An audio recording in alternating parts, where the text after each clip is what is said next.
Okay, so this is a resume workshop, and it's a workshop that we do every quarter with going over resumes that the people have submitted and trying to come up with different rules and things that typically the ones that make people get interviews the most. And prior to this workshop, I've spent the past week reviewing candidates in BCG that have been getting interviews.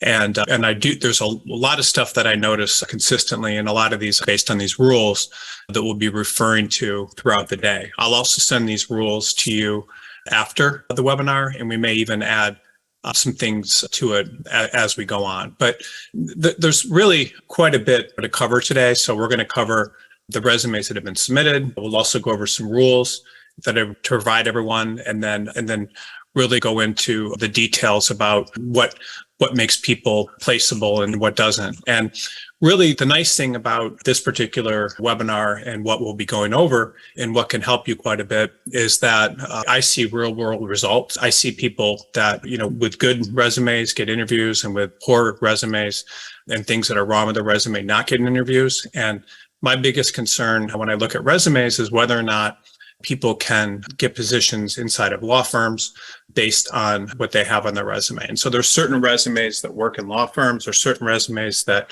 tend to work in-house. As an overall rule, really what you want to do is you want to make sure that you're following the certain rules that I'm giving you. And I do believe that these rules apply to pretty much anyone who's trying to get a position inside of a law firm. So this first resume here, and taken off everyone's names. In most cases, we've changed the names of the employers, so you're not going to know exactly who these people are. But this first resume is for someone who's in-house and also looks like has their own business. As a general rule, if you're trying to work inside of a law firms do not like to see things that are entrepreneurial in nature. So that kind of scares them, or titles that aren't related to the practice of law. A lot of people start out in the practice of law and then get into other things. This person has worked at some very good firms until 2004, and then also did, it looks like, a really good clerkship here, and has done a lot of very good things in their legal career. But at the same time, they've taken on they've gone and done business related things. So they became a director of funding.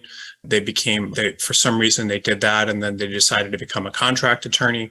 And then they also have this kind of this summary of qualifications at the top. So this particular resume would not get a position. It would be very difficult for this person to get a job inside of a law firm.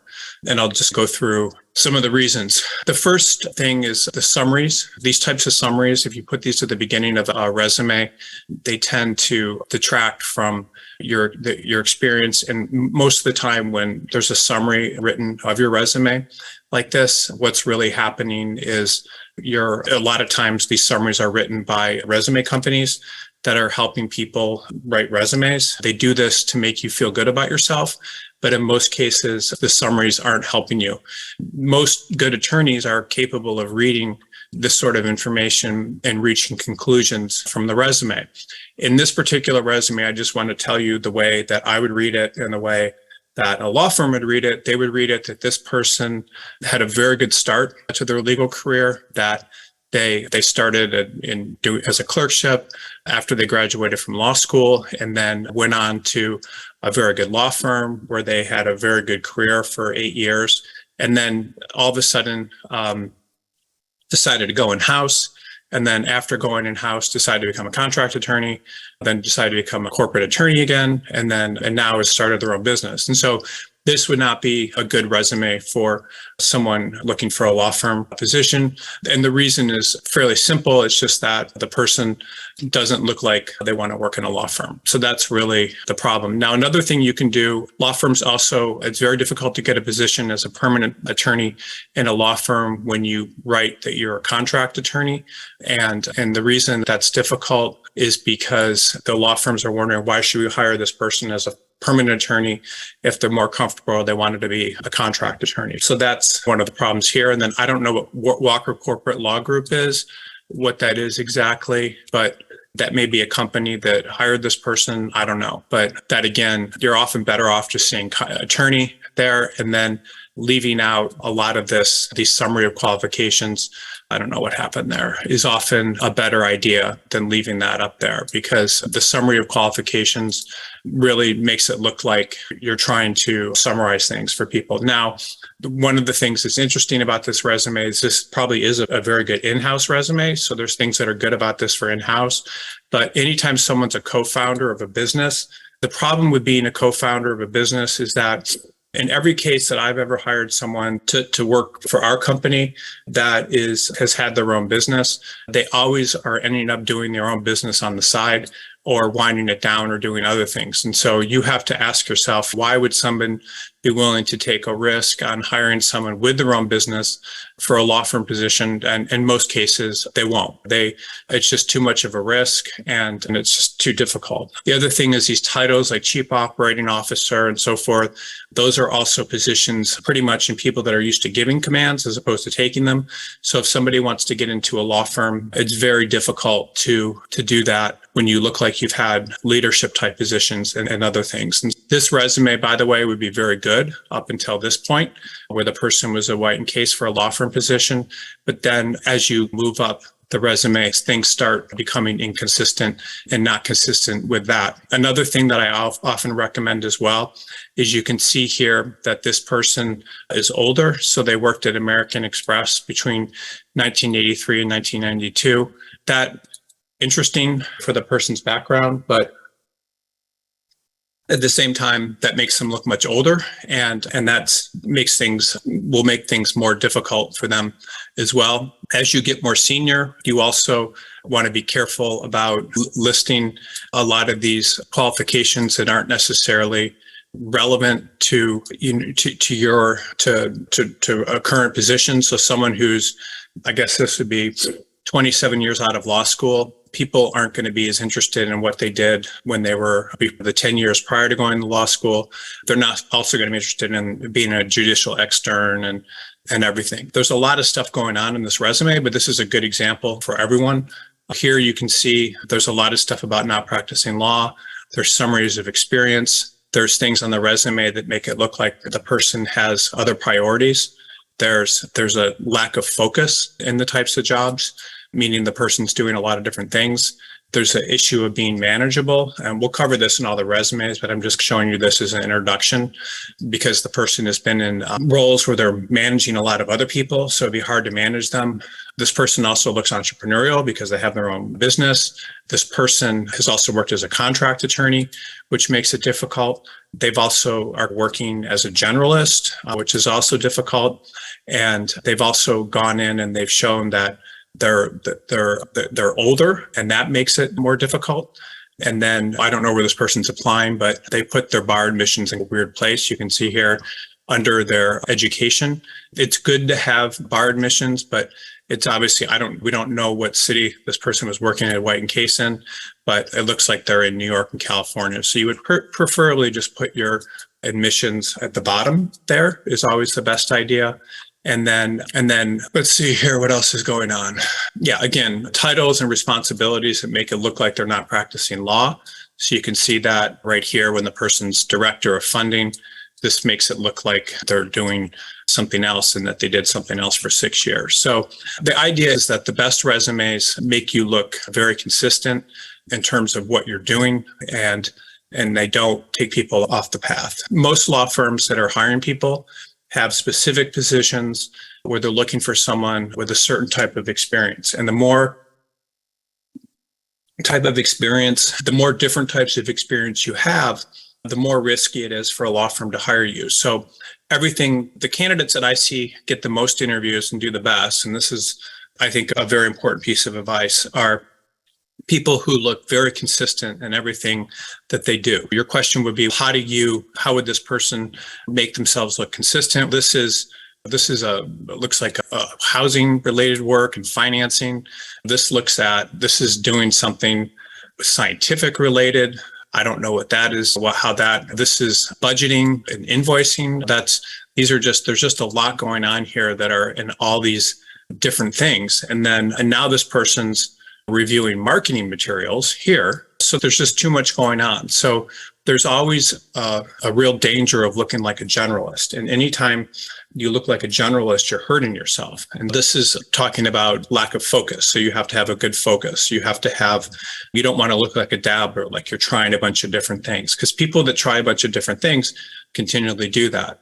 And then these are just a lot of different things here, bar admissions and where that goes, but you need to look consistent. This resume is not good for a law firm. It is good probably for someone that wants to work inside of a company, which I'm assuming if this person were to talk about this, they would say that's exactly what they want to do. But if you're trying to work in a law firm, you really need to focus on consistent experience, and people need to be able to the conclusion is people need to look at your resume, to be able to look at your resume and put you into a box of being able to do something. One thing and one thing. So we're going to talk probably a lot about this today, and I'm sure we will, and we'll go into a lot of detail about it. But when most law firms, not all law firms, but most law firms, almost all, hire people to be specialists in one thing. Now, it could be corporate general, could be one, or it could be IP general or something. These are the kind of the outliers, but it's typically one thing because that's what clients are paying for. Clients want attorneys, want their law firm attorneys to be experts or very proficient in something. And so the more you look like you're not an expert, like you are not an expert, the more scared the law firm is. So I see people all the time, for example, and this is just for your understanding. I see people all the time that have resumes where they may have gone to Yale Law School or Harvard or something, whatever the law school is. And the second it gets confusing on their resume in terms of what they do, the law firms stop being interested. At the same time, it's important to understand that people that have focus almost always get interviews. With focus on one thing, almost always get interviews. So an example would be, it depends on the climate and what the economy's, but family law or trust in estates, corporate only in law firms,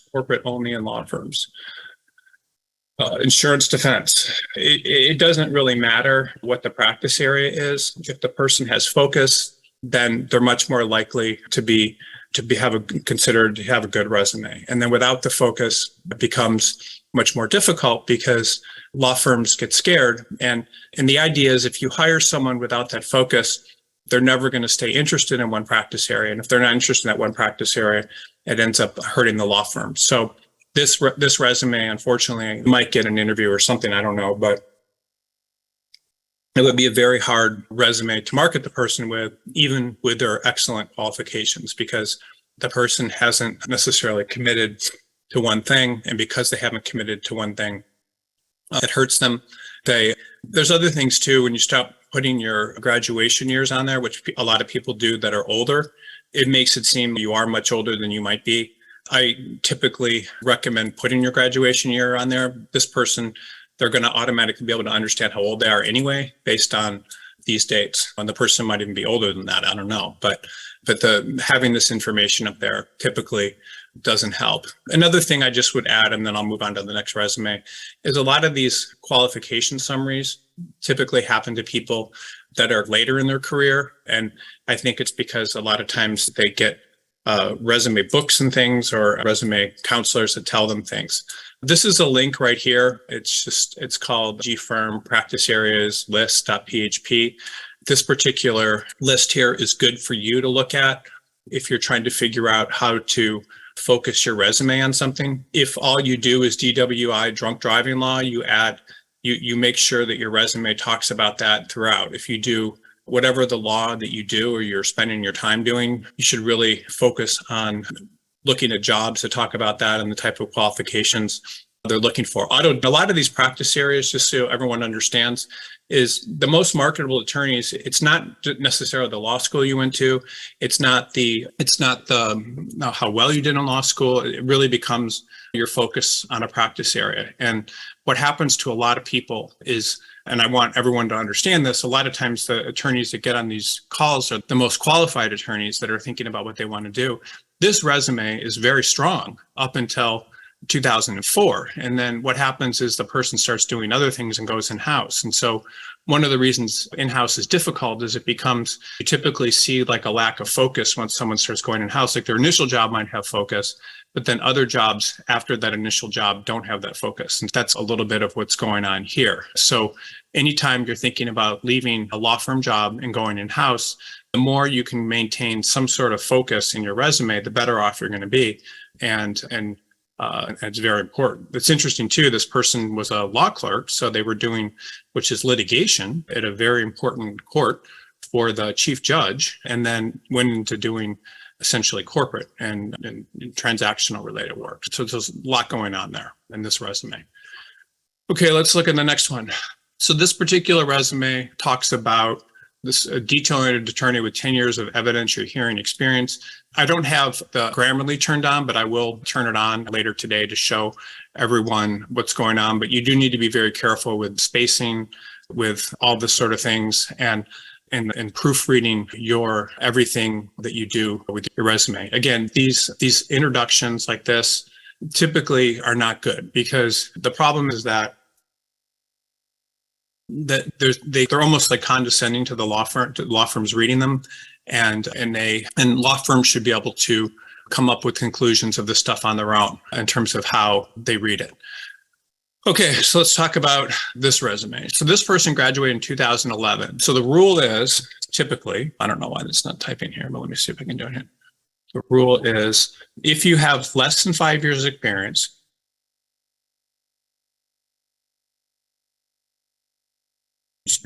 you list your law school first, and law school and legal education.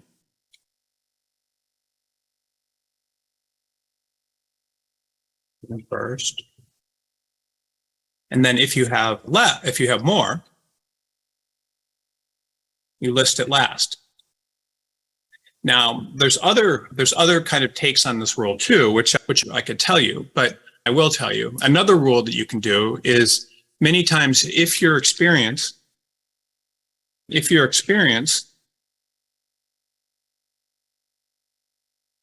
is much better than your law school performance or experience, then it's better to list that first.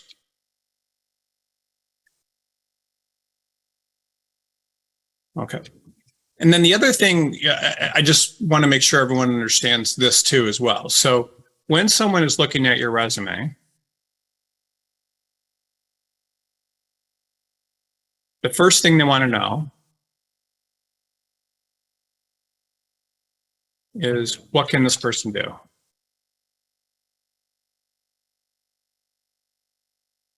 Do I have a job? Matches this person's experience. We'll talk about that in a second.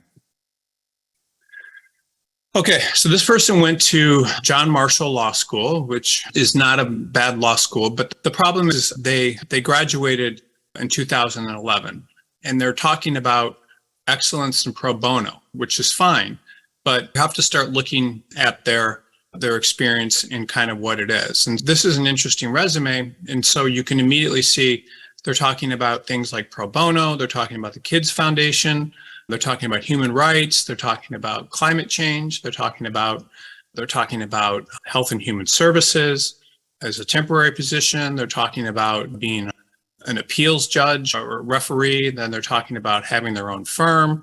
So and then they're talking about all of these other activities that they've done that are unrelated many times to what the person wants to do. So the only thing that this resume would not get the attention of a law firm. The reason is the person's talking about the person is talking about everything, but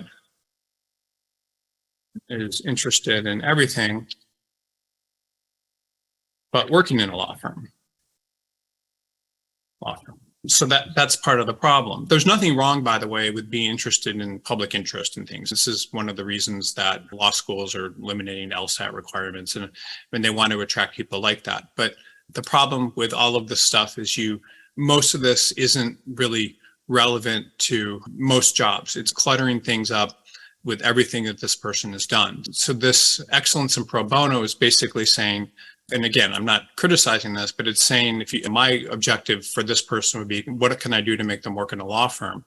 And everything about this person is interested in other things other than practicing law in a law firm. And then these key skills, this is another thing that often is not necessary on a resume. For some reason, it's coming in the middle. I don't know why that is, but this is not. People will pick up your skills based on what they see in your resume, and they'll assume you have those skills, and you don't need to put those in. And then licenses and certification, typically you would put at the end.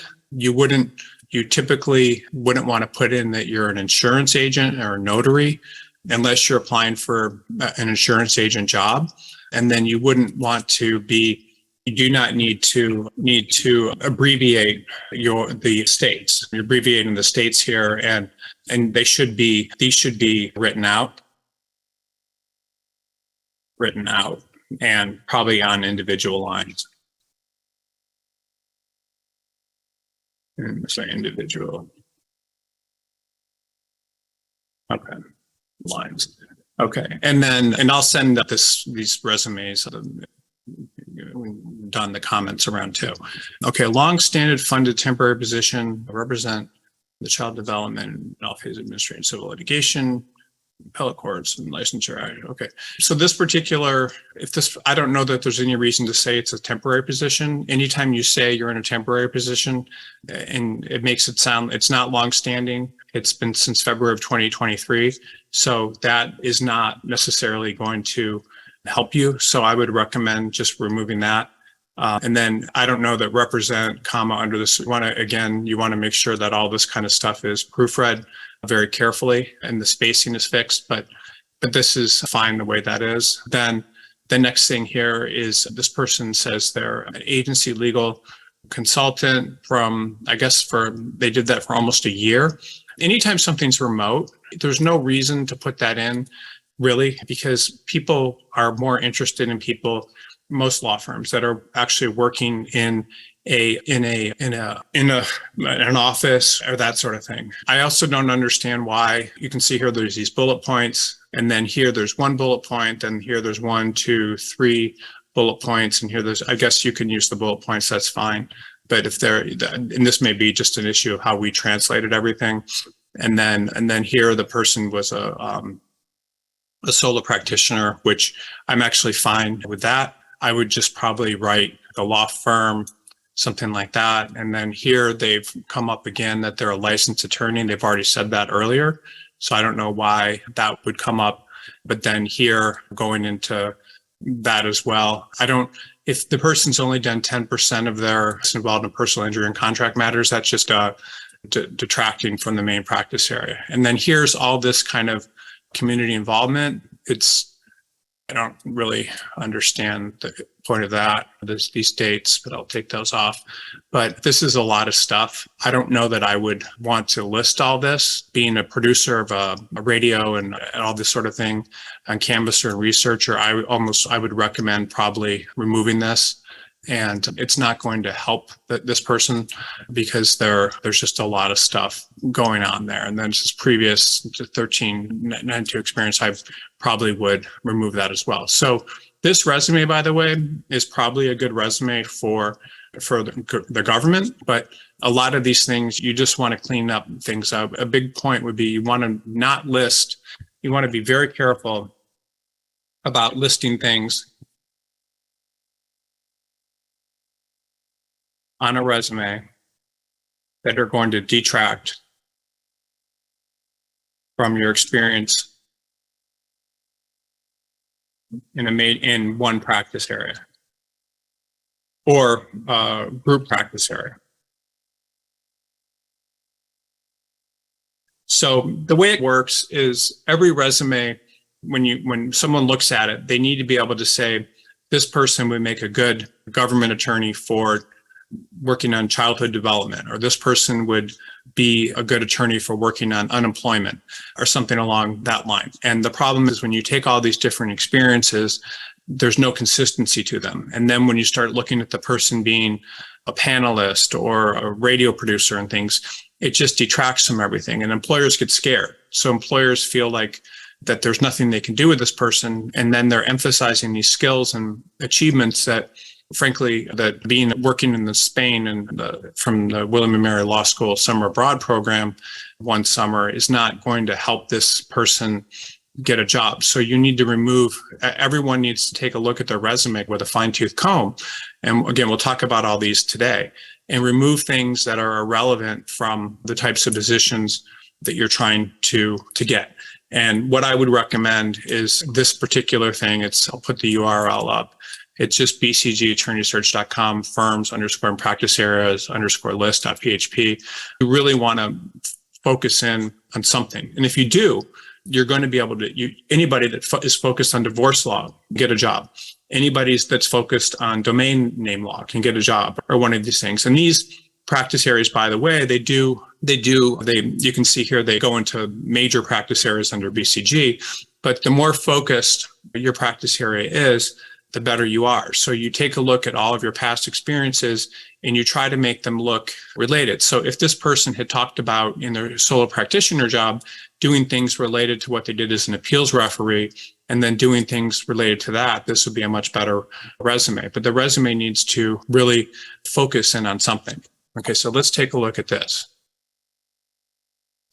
Okay, so this looks good. Now, there's a couple of things I like about this resume, and I want to draw to everyone's attention. A lot of times people will put their GPAs on their resume. So the resume GPAs, you need to be careful about, but you put your GPA on resume when it looks really good and remove it when it does not look really good. So a lot of times people will put things like 3.1 GPA. Now, when I graduated from law school, which was a long time ago at University of Virginia, I think 80% of the class had between a 2.9 and a 3.1 because they did something called a curve, or all the classes were graded on a curve. And so if you had a 3.1, you were in the top 50%. If you had a 2.9, they would say you're in the top 50%. And then if you had like 3.4, I think something like that, you might be in like order of coif. But 3.4 doesn't even sound that good. So the point is, if you put your GPA on your resume when it sounds good. Now this sounds good. So this is a good GPA. It sounds good. There's nothing wrong with a 3.5. I like that, but you need to be very careful about all of this stuff. And you can see here again, there's just some simple typo things that it's picking up. And I don't have Grammarly on, and I'll turn it on when we take a break. But all this stuff is very good. So a lot of these things, when you start listing a lot of qualifications on there that may not be relevant to what you want to do, it starts creating problems. And like here, the person's saying they're part of the Intellectual Law Property Society. I can tell you, when I was in school, every year would run for student council and things like that. And I think all that ever happened in student council was you got to get up and speak at a few meetings. There wasn't really much that happened when you're on student council. This is very good. Number 4 nationally ranked trial team sounds good, but I don't know, again, if that's relevant. You can see, and I'll tell you why in a second. Then the person's talking about criminal law, which is interesting, but then they're talking about corporate counsel. And then they're talking about these kind of volunteer activities, which are good. There's nothing wrong with these activities, but they're talking about these volunteer activities. So let me explain to you some of the problems with this. And again, it's not that serious, but it's going to get serious as we get into this. And I'll tell you why. So if I'm an employer looking at this, I'm thinking, is this person interested in intellectual property? Is this person interested in criminal law? Is this person interested in corporate law? is this person, and then I'm seeing intellectual property again. So I'm seeing these consistencies, but then, and then I'm saying, is this person interested in litigation? So the problem with listing all these different type of activities on your resume is that when you start doing that, it starts confusing the law firm and makes it look like you may not know what you want to do. And you may be not committed to doing something. I hate to say this because this is a lot of stuff, but you may be better off removing some of this stuff. And the reason would be just because it's detracting from a lot of the things that you're trying to do. Now, we can talk about how to integrate that later, but this person, by the way, has a pretty good job. This is very consistent. This person from summer of 2020 to the present has a job working in a law firm in a good position as a litigator. This is very consistent. This is a good job. The way that this person has written this down is very good. So I like it. And I think that it's interesting, but you can see here all this other stuff that's happening, like there's this bent towards looking like their IP. There's this other thing where they're doing all these different types of things with public administration.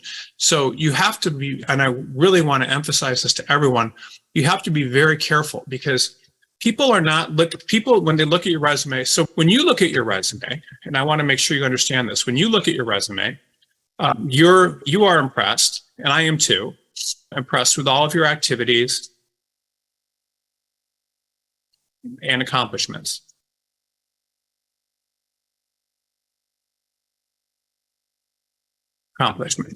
When someone else looks at your resume, they're asking different questions.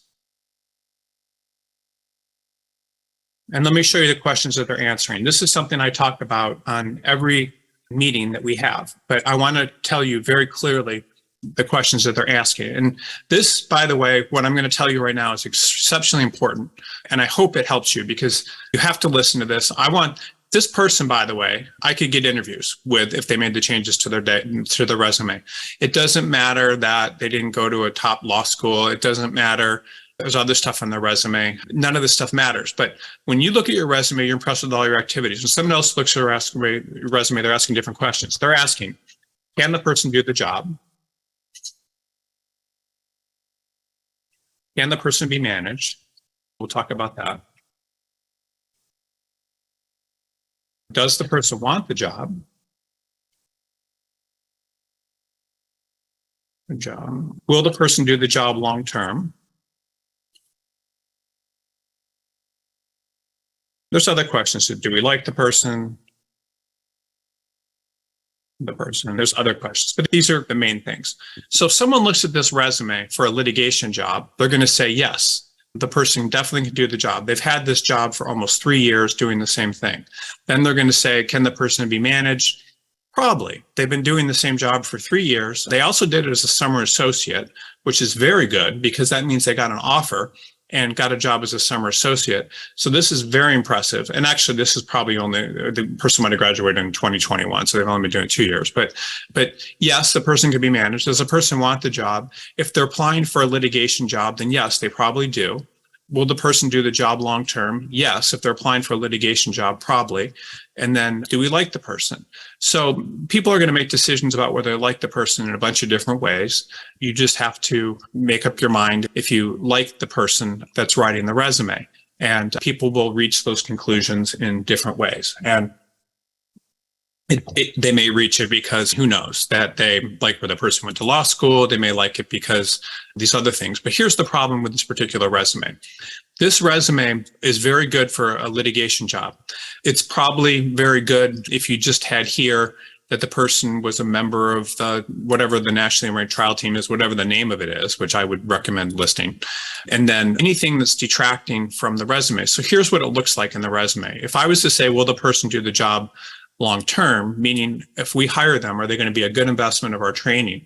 I would take a look at this resume and I would say this person really wants to be this person would much rather prefer to be an IP litigator. That's what I would think. And I would probably, if they wanted to be an IP litigator, I might even market them as an IP litigator, but you need to be very careful about anything that detracts from from this. But right now, this person looks like they could be a very good litigator. Being high honors in English makes them look like a good litigator. Being able to write and be a scientific person makes them look like a good litigator. But all of this other stuff may start detracting. So here you go. So now you have the Illinois Tenants Union. Okay, so that's fine. All this detail probably isn't necessary. So I'd be very careful about that and listing that, because you can start seeing here, you see all these things that are happening with this person that are somewhat unrelated to being a law firm litigator. And the problem with a lot of this is when people start seeing this stuff, and again, I'm not telling this person I potentially would leave it off. It starts detracting from a lot of the good stuff. So if this person is going to get a job as a litigator, this resume needs to look very consistent for doing one thing. And unfortunately, a lot of this other stuff is okay, but it detracts from that. So this is probably enough right here just to say that. And then these are essentially non-legal related positions, a senior program strategist, and then the director of district partnerships. That's actually Teach for America is a very prestigious organization, and this is probably okay to list there, and maybe even the Chicago Public Schools is okay. But again, these should not take up a lot of space on the resume. Might even have a pre-law experience and then just put one or two lines, I was the director of admission, because everything on your resume needs to look like all this person wants to do is be a litigator. And the more you detract from that, the more you're going to be hurting yourself. Now, there is another point that I want to bring up, and let me just see here, find this. Okay, give me 1 second. Firm ranking. Firm ranking. Okay, so there's this other URL here, which talks about firm ranking. It's bcgsearch.com/firmranking.php. And so law firms can essentially be grouped into 1 to 5 rankings. And what you do based on your resume will show what type of ranking, what type of firm you belong in. And I don't want to talk too much about it, but I'm going to go into a little bit of detail right now to show you. The highest ranking law firms are 5s. And that would be White & Case is a very good law firm, somewhere between a 4 and a 5. Could say it's a 5, or you could say it's a 4. It doesn't really matter. But the most prestigious law firms typically work for the largest clients. And let's talk about law firm ranking. So the most prestigious law firms, prestigious and highest paying. So there's paying law firms represent big companies with lots of money to spend. And those are 5s, meaning they'll pretty much pay anything for good legal services.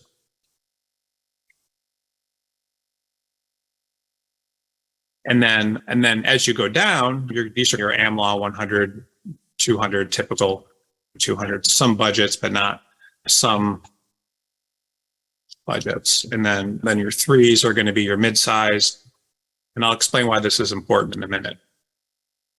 To typically small to medium companies, that kind of thing. Wealthy entrepreneur. And then as you go down, then you get 2, which are smaller companies and individuals.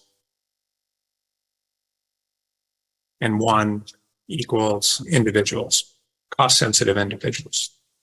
So the reason this is important, these rankings, is the way you write your resume is going to show the type of law that you've been trained to practice. And so this is actually a very important point, and something that's interesting that this person did. This person doesn't talk about whether or not they're representing individuals or they're representing companies. You would have to know that after looking at their resume. So it's very interesting. Most resumes will give some indication. This they'll just know by the law firm brand. And then this, they're not going to know. They're going to know by what you say. What you say on your resume is going to determine the types of law firms that are going to interview you. So if you were working at like a smaller law firm, but representing smaller companies, you might be able to move to a 3 firm doing corporate or whatever, I mean, most practice areas. If you're working at a 3 firm, you might be able to move to a 4 firm. But if you're working at a 1 firm, you're going to have a very difficult time working for mid-sized companies. It's just because of the training and the type of firm you're representing. So we're going to come back to this, the law firm ranking, later today. But just know that what you say in your resume is going to determine the type of employer that you can get a job on, so get a job with.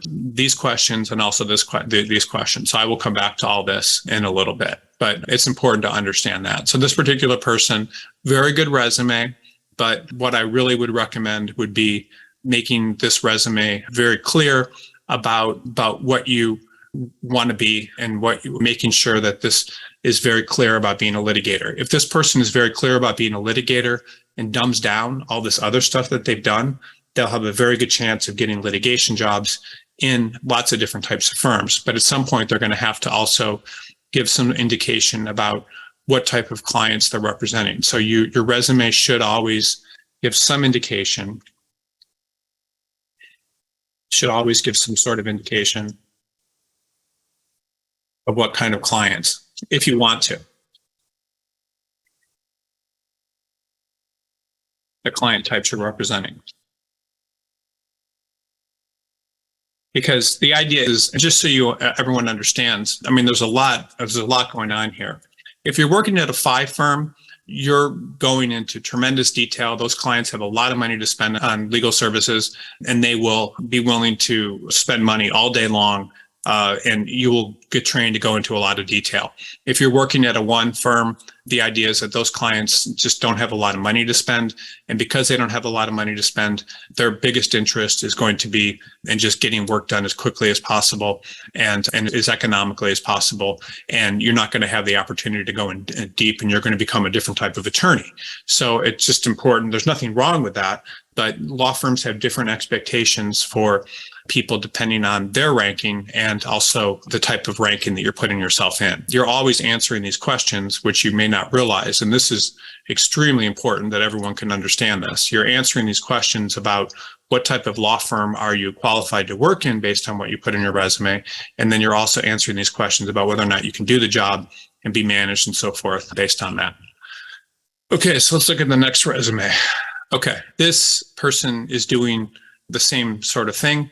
They're listing a lot of different activities and on here and things that they're doing, and I'm not really sure why, but we'll talk about that in a second. So you don't need to tell people this is an honor. People know what that is.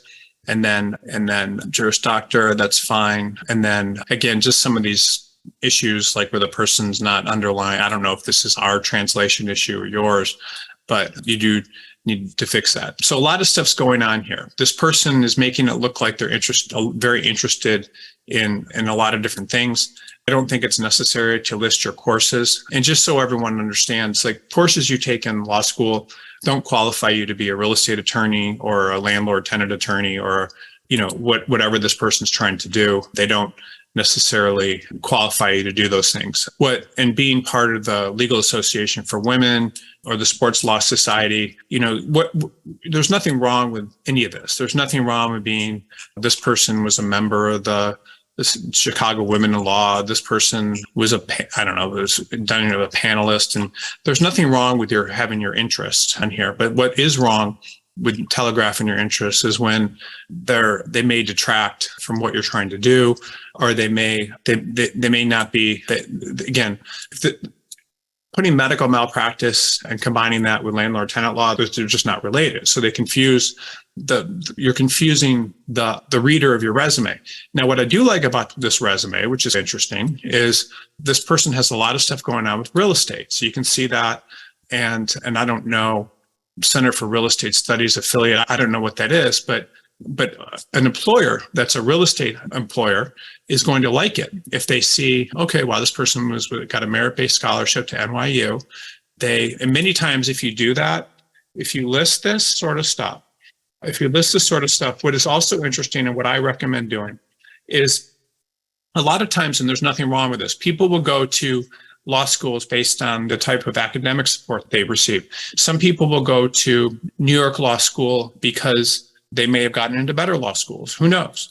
But sometimes if you do very well, if the person got a 98 percentile in the LSATs or something, that's actually, and you didn't go to a top 10 law school or whatever, sometimes it's okay to list that. It's generally not something you would want to list, but sometimes it's good to list because it shows, hey, this person went to the school because it was less expensive or they got a scholarship. Who knows? I've had a couple of experiences. I had one attorney and it was an in-law attorney in my family that got into two law schools. They got into University of Florida, where they got a scholarship, and then they got into NYU, where they got no scholarship. And I told this person, you should definitely go to NYU. And they were like, that's crazy. But they did. And now they're, I think, at Skadden. But the point is, had they gone to University of Florida, they probably wouldn't have been at Skadden. But so sometimes people make decisions about where they go to law school just based on money. A lot of people do. And sometimes if you go to a law school, New York Law School, by the way, is a very good law school in New York. I'm not criticizing that. But what I am saying is that it's not a top 20 law school or anything. And so if that happens, then you want to be very careful about how you're wording. You want to many times put stuff in about if you got a really good LSAT score. No one's going to check, by the way. But you want to, if you got a very good LSAT score, it's cool to list that. Or you had a 4.0 at William Patterson University. Okay, so there's a lot going on here with this resume as well. So this person and this Master of Arts, I want to talk about this. And again, this is going to be a very important discussion right now, and it's something that everybody needs to understand. So this particular published work, A Deadly Excuse for Mass Shootings, the country right now, and this is very important, the United States is divided essentially into two separate countries. I'm exaggerating here, but it's true. You have people on the left. I don't know that it's that, and people on the right. And all you need to do is look at the news, and you will determine right away, this is the truth. You look at the New York Times versus the Wall Street Journal or CNN versus Fox. So countries divided into two countries, and that's fine. So it's always been like that, but it's actually becoming much more extreme, with their Trumps and whatever. And that doesn't really concern me. But anytime you start giving indications about what side of the fence you're on, essentially what you're doing, and it may be okay, but you're identifying yourself with one side of that. And if you identify yourself with one side of this one side, then you're essentially going in and you're helping the law firm ask these questions. Do we like this person? Obviously, some law firms are going to very much someone that's on, and this, I'm sorry, but this looks like the left, because the left is, and that's fine, but you're essentially identifying yourself with left-hand firms, and that may be okay. But then at the other sense, you're doing real estate. And a lot of real estate developers, Trump's a real estate developer, are going to be on the right. So you have to understand, and this is just a very important point, you have to understand, how is your resume showing you're on the right or the left? And on the right or the left. And then is this going to match my preferred practice area and location? Areas working for businesses, it just depends. Again, people are on different sides of the fence, but no, you're going to be in trouble with some firms if you list this stuff, and others you won't, and you really have no way of knowing what's going on. So I would encourage everyone. I understand that who's on one side of the fence or another. I'm actually not on either side. I really don't care. I just want you to get a job. But the more you are on one side. So this person is obviously trying to do business related work, but then on the other side, they're talking about this. So I do recommend leaving this stuff off. It's just, for me, or you might, because you're going to potentially fight with one side. Now, that's not to say you need to, but that's to say that sometimes it may be better for you to do that. then the study abroad stuff is okay. But again, you have to be with that. You be careful. And then all of these honors things, okay, it's good. I like it. Is there a way you could rename your published? I don't know, but you have to be careful with this because this person is essentially a very good student. You got a merit-based scholarship for doing something very well, and then now looks like a business attorney. So let's talk about what's happening in the experience now. So now this person is a law clerk. So the law clerk, what that means, just so everyone understands, and I've started seeing a lot of law firms doing this. This means essentially that the person is graduating in 2023. Okay, so they've been a law clerk from that to the present. So that's actually very good. The person's working while they're in law school. Look how they spell due diligence. You have to be very careful. Or no, it's diligence. 1L? Is that whatever? It's still spelled wrong. Diligence. Oh, yeah, there we go. And then, but this is very good. So this person's obviously interested in being a real estate attorney. Then here, they're doing litigation related stuff. And they only did it for 3 months. So I might call it summer intern or something like that. I would summer associate, if maybe that was it. I don't know, but maybe it's not an official summer associate program, but call it something that it probably was a summer associate. You probably could call it a summer associate job. You could probably do the same thing with this. I don't know if the employer is going to mind you doing that, but I would recommend if you can do that. I wouldn't put anything on here about, you can see how this person's put stuff about all of this, things that are unrelated to real estate. I really wouldn't do that either. The problem is you want people to look at this resume and believe that this person is a real estate attorney. Then the reason is they've been doing it for, I don't know, 6 months or something. They have a lot of interest in doing real estate related work from their resume, and then a lot of other stuff related to that. If I was this person, I would try to make myself look as much as I could like a real estate attorney, and then de-emphasize anything that's not related to real estate. And your positions, you don't need to put a lot of detail on about them.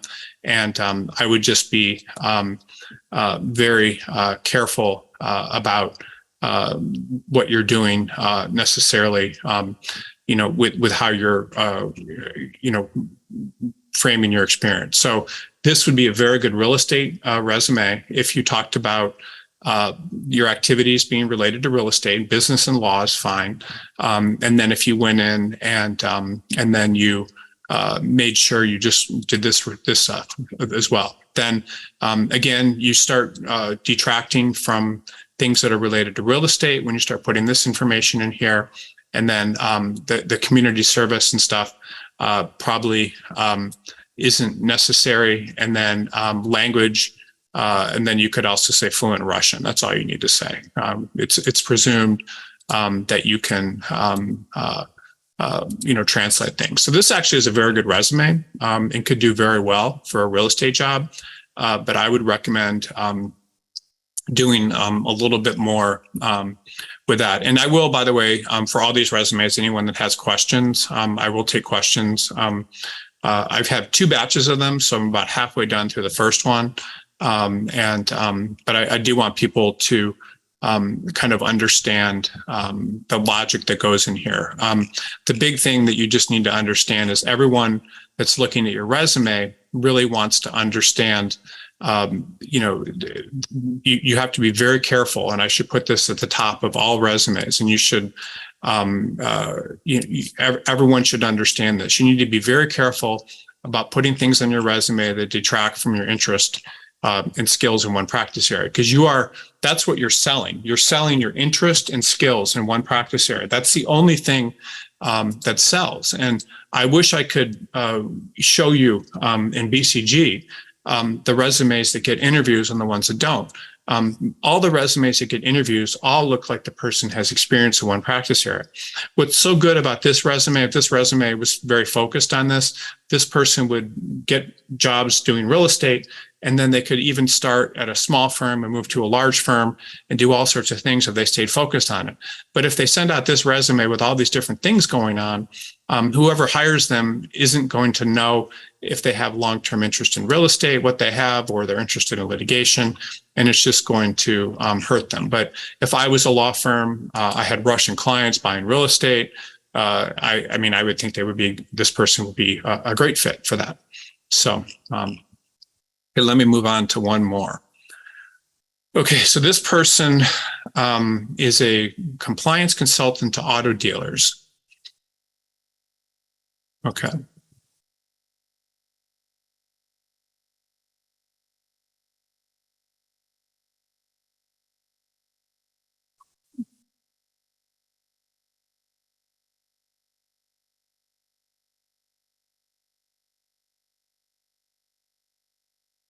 Okay, so let's see here. So I'm just studying this resume real quickly.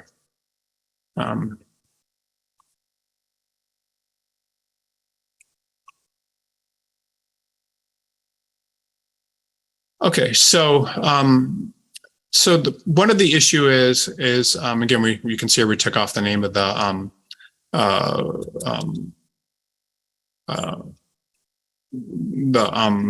consultant. I would not call yourself a consultant. I would just say auto dealer compliance attorney.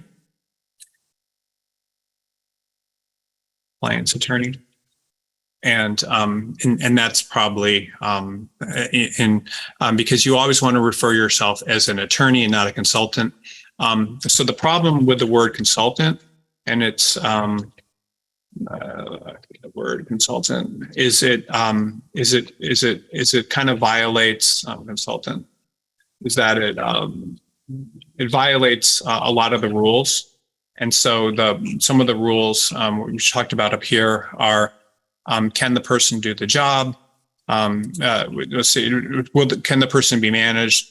Will the person do the job long term? And so consultants typically, consultants come in, and what a consultant does, these roles, is a consultant, will do something, doesn't want a long-term job, can't be managed, typically won't do the job long term. So if you call yourself right away a consultant at the beginning, that the law firm, there's no law firm that's going to be interested in hiring you because they're going to assume that you can't be managed, that you don't want the job, that you won't do the job long term, and even can you do the job, meaning are you going to stick around and all that sort of thing. So that needs to be done. Now these here, what this person is doing is they're putting in privacy, data security contracts, and compliance attorneys. I don't know that you need to say all that. You just need to say auto dealer, business, and compliance attorney right here. And I'm just kind of showing all that. But all these things that are kind of going in the top of the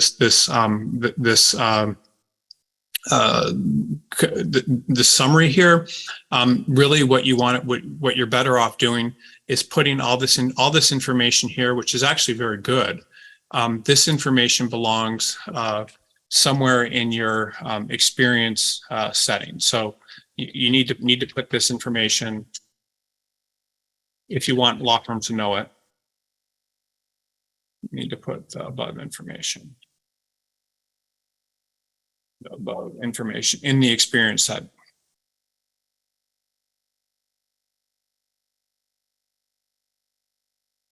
Okay, so okay, let's see here. So, and this, by the way, this particular resume, I would just want to point out, this is probably an attorney that would be very good working in a having their own practice, and I believe that that's person what they're doing. And this even looks very good to send out to auto dealers. So if an auto dealer was getting this about compliance, it would also be very helpful as well. But this particular resume again is very good for it. This is a good kind of summary for selling this person's services to law firms. But it's probably not necessarily, going to be the best resume for this particular person getting a job in a law firm. Okay, so a lot of times people will, this person is their own firm, and so they're basically telling you these two locations. What this means is probably that the person has a house in Somerville and also Middleton, Delaware, and has two different homes, and they work out of their home. So I don't know that that's necessary to list that, even though that's the truth.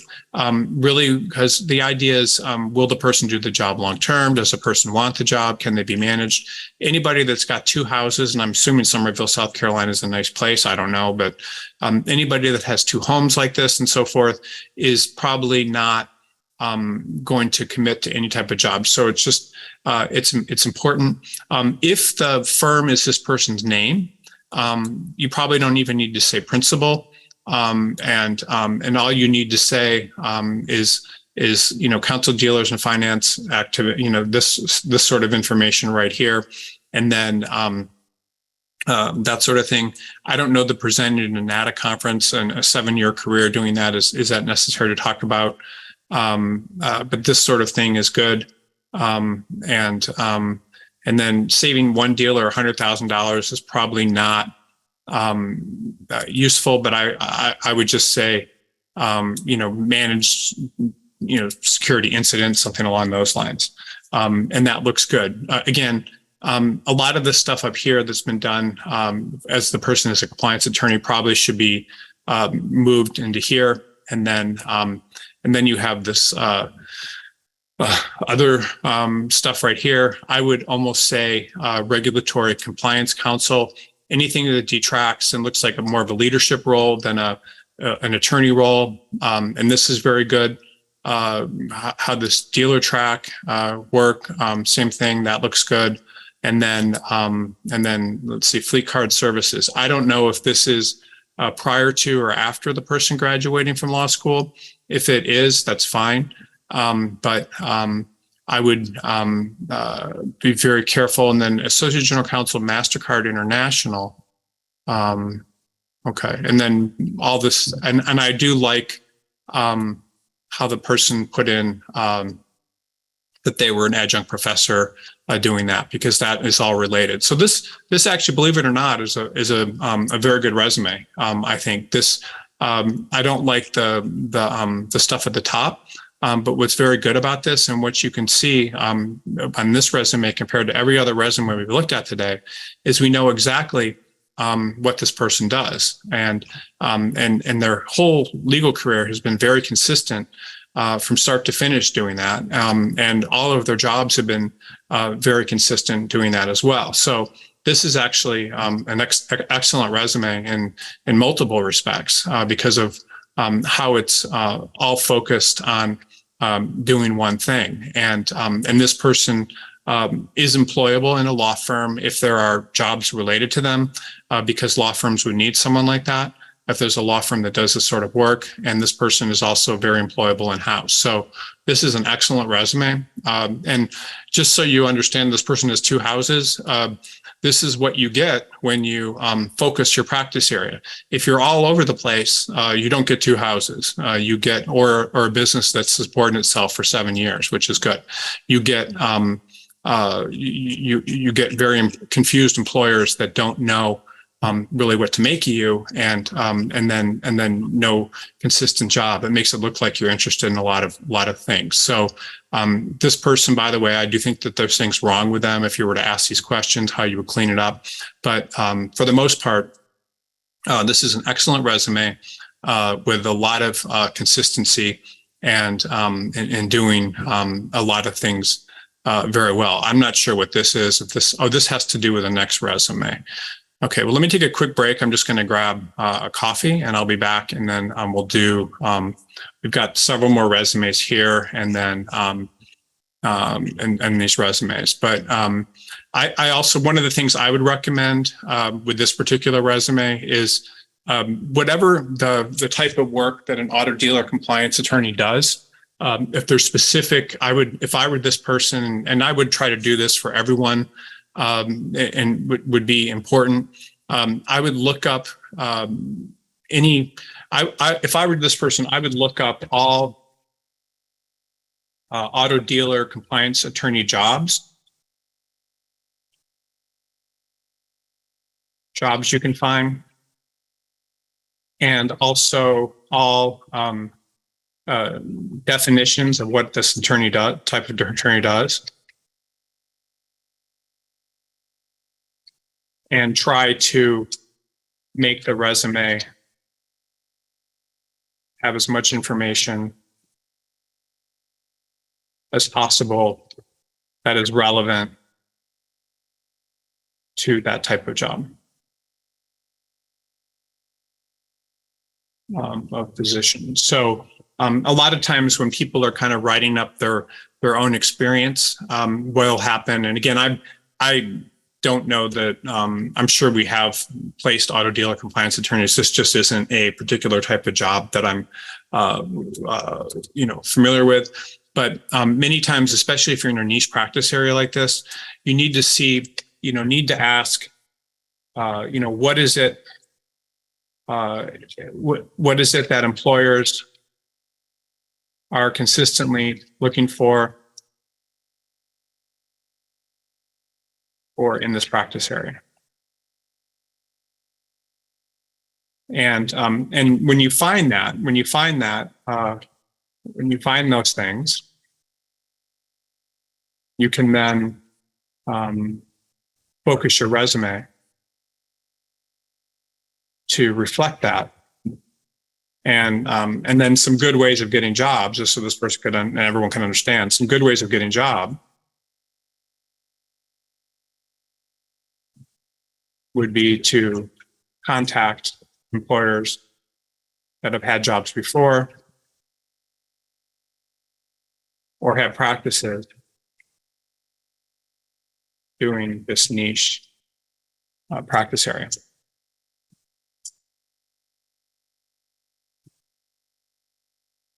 This niche practice area. And if you do that, you will do well. So this is by the way, I mean, as I said earlier, this is an excellent resume.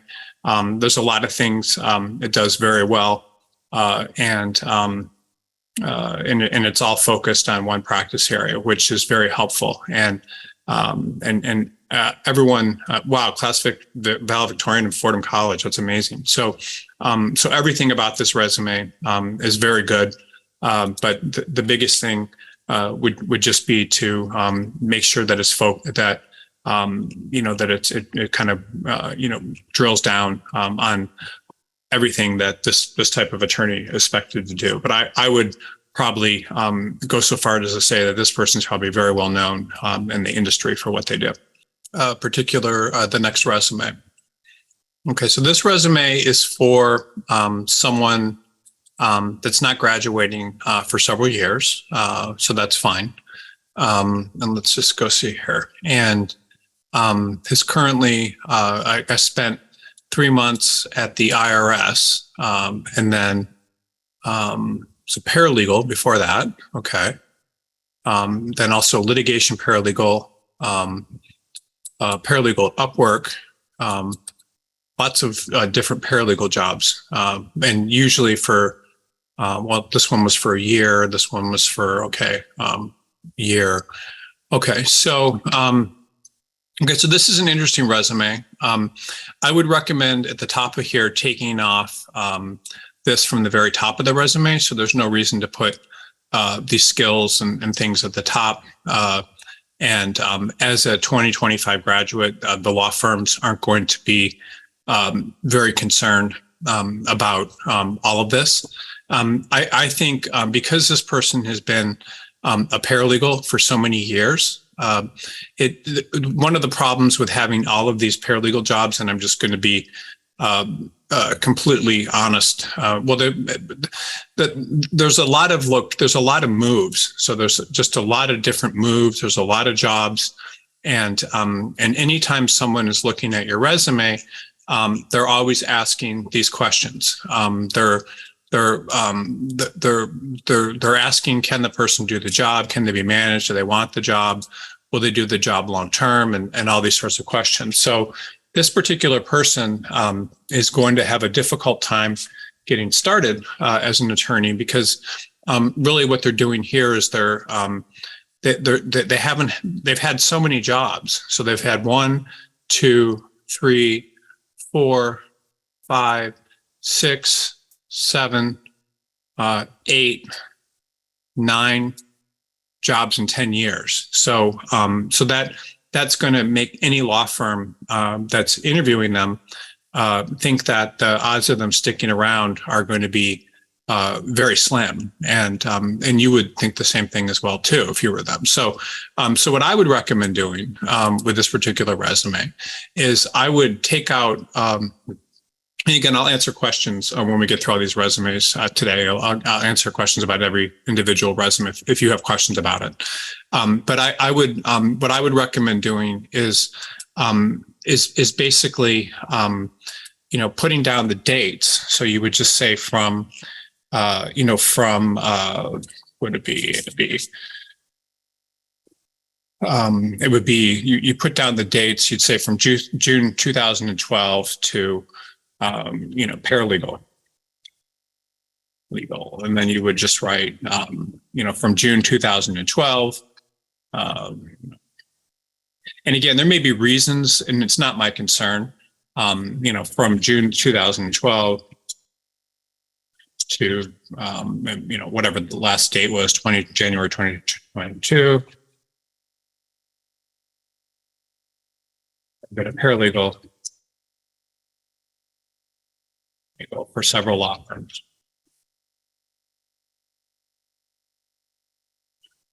Something like that. I gained experience and then experience with, and then just put a couple of different things. A couple of things like that, and then just something like that. That looks a lot better. And then being a legal analyst with the IRS and Criminal Investigations Unit, that's fine too. And that looks like that job is maybe that's still, if it's March 23 or if it's to present, then just write present, don't write that date, because then it looks like you're not working there anymore.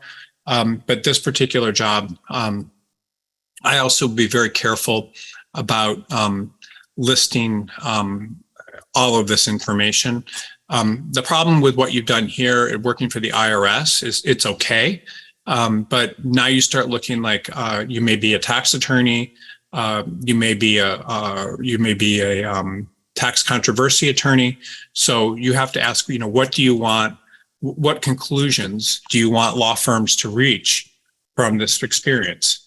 So you have, and that's an important question. Does this mean you want to work? Does this mean you want to do tax controversy? I mean, what does it mean? So, you have to ask, what does this mean? So you have to ask, that's what the law firm is going to ask themselves. Now, all this stuff, saying you've been a litigation paralegal for 10 years is great. But that's all you want to say. You don't want to talk about the 10 different jobs you've had. You just need to say you've been a litigation paralegal. That makes you look like a litigator. And then if you talk about this, talking about once you put in the word criminal investigations, that starts looking like you want to be a criminal lawyer. So you might just want to say, and again, there's no reason to, it's the Internal Revenue Service. You want to, it's a resume. So you want to be very careful about that, but you would say Internal Revenue Service. And then you would say, and then just saying you're a legal analyst. And then you would just say you would actually say Internal Revenue Service and then legal analyst. But that's fine. It's consistent, but you need to make sure, or if it's not legal analyst, maybe it's a intern or something. But your resume needs to have consistency, even if you're a law student like you are here. So then you get into this in the education, see what's happening here. This is probably fine. What I don't like about this, you put in the dates. Here, it looks like you took 5 or 6 years to graduate from college, which is okay. But I just would recommend just putting the graduation date. There's no reason to highlight you spent 5 years in college as opposed to 4. And so I would recommend removing that. And then I think minors in legal study and political science is probably okay because it shows you wanted to be an attorney as well. And I don't know why there's this little thing here with education. I would recommend removing that. So this could be a very good resume for a litigator, but you need to shorten this up and then fix those dates and then try to make sure you understand what you want this Internal Revenue Service thing to be. So what that means essentially is it means that when you're talking about this job at the Internal Revenue Service, if you want to be a litigator, you just need to make it sound like you're doing litigation work. If you want to be a tax attorney, that's fine. Then you need to sound, you need to sound like you're trying to be a tax attorney. But I'm assuming you want to be a litigator because you were working as a paralegal for these years doing a litigator. Then I would work on memorandums, declarations, and case summaries, which are all litigation related. And maybe, just highlight, those. And then, because you don't have to say every single thing you did, you just want to say what you did from, that's related to being a litigator. Here you've said stuff like you received commendations from executives and for accuracy and attention to detail. There's really, I know that's important to you, and there's no reason to say that, though. It's those are things that people you can, if you need references, that they can give you references for. But that's really what I would recommend is doing things that way, and then making this focused on being a litigator. Just remember this other rule. When looking at your resume, people are asking, if you want a specific type of job. And then there was the other thing. Let me just see here. Employers are consistently looking for one thing in the practice area. So that's just very important to make sure, again, be very careful about listing things on your resume that are going to detract from that. So anytime someone sees a resume that's trying to do a lot of different things, it always gets them into trouble. And so this resume, by the way, as we spoke about, is probably the best resume we've looked at all day because it's doing one thing.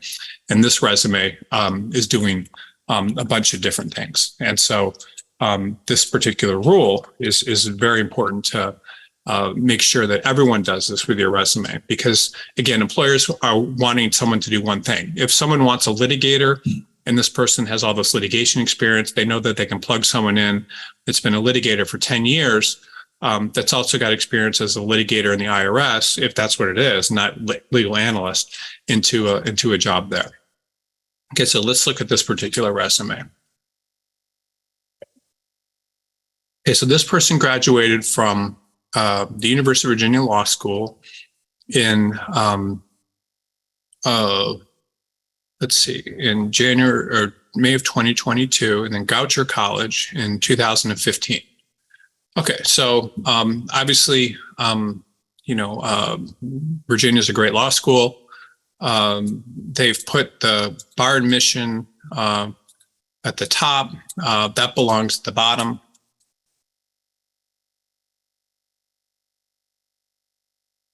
At the bottom, which is okay. Let's see. Then they have they graduated from Goucher College in 2015, and again, that's okay. You can see here too, by the way, I wanted to show the difference between this person is highlighting that they were in school for 5 years or 6 years, whatever that number is, and then this person is just saying the date that they graduated. So that's good. Here, this person was a Journal of Virginia Journal of International Law. I know the online editor, I don't know what that is, but I would just recommend putting down maybe that you're an editor as opposed to whatever this online thing is. It just looks better. Online just doesn't sound quite as good. So I would recommend doing it that way if it was me. What I'm a little concerned about is if you did go to, because you went to University of Virginia Law School, you're probably a pretty good student at Goucher College, I'm assuming, because that's a very good, law school. And so you may have, you may be missing out, on including various academic. I mean, generally, I wouldn't tell people to do that, but including various academic honors.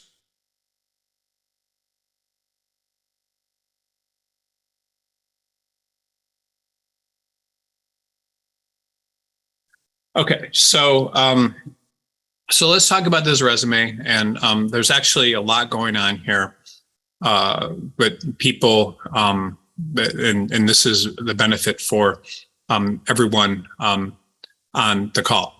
So I've started seeing a lot of resumes, more so than I used to, of people that list that they're a law clerk as opposed to an associate in a law firm, and which is okay, but and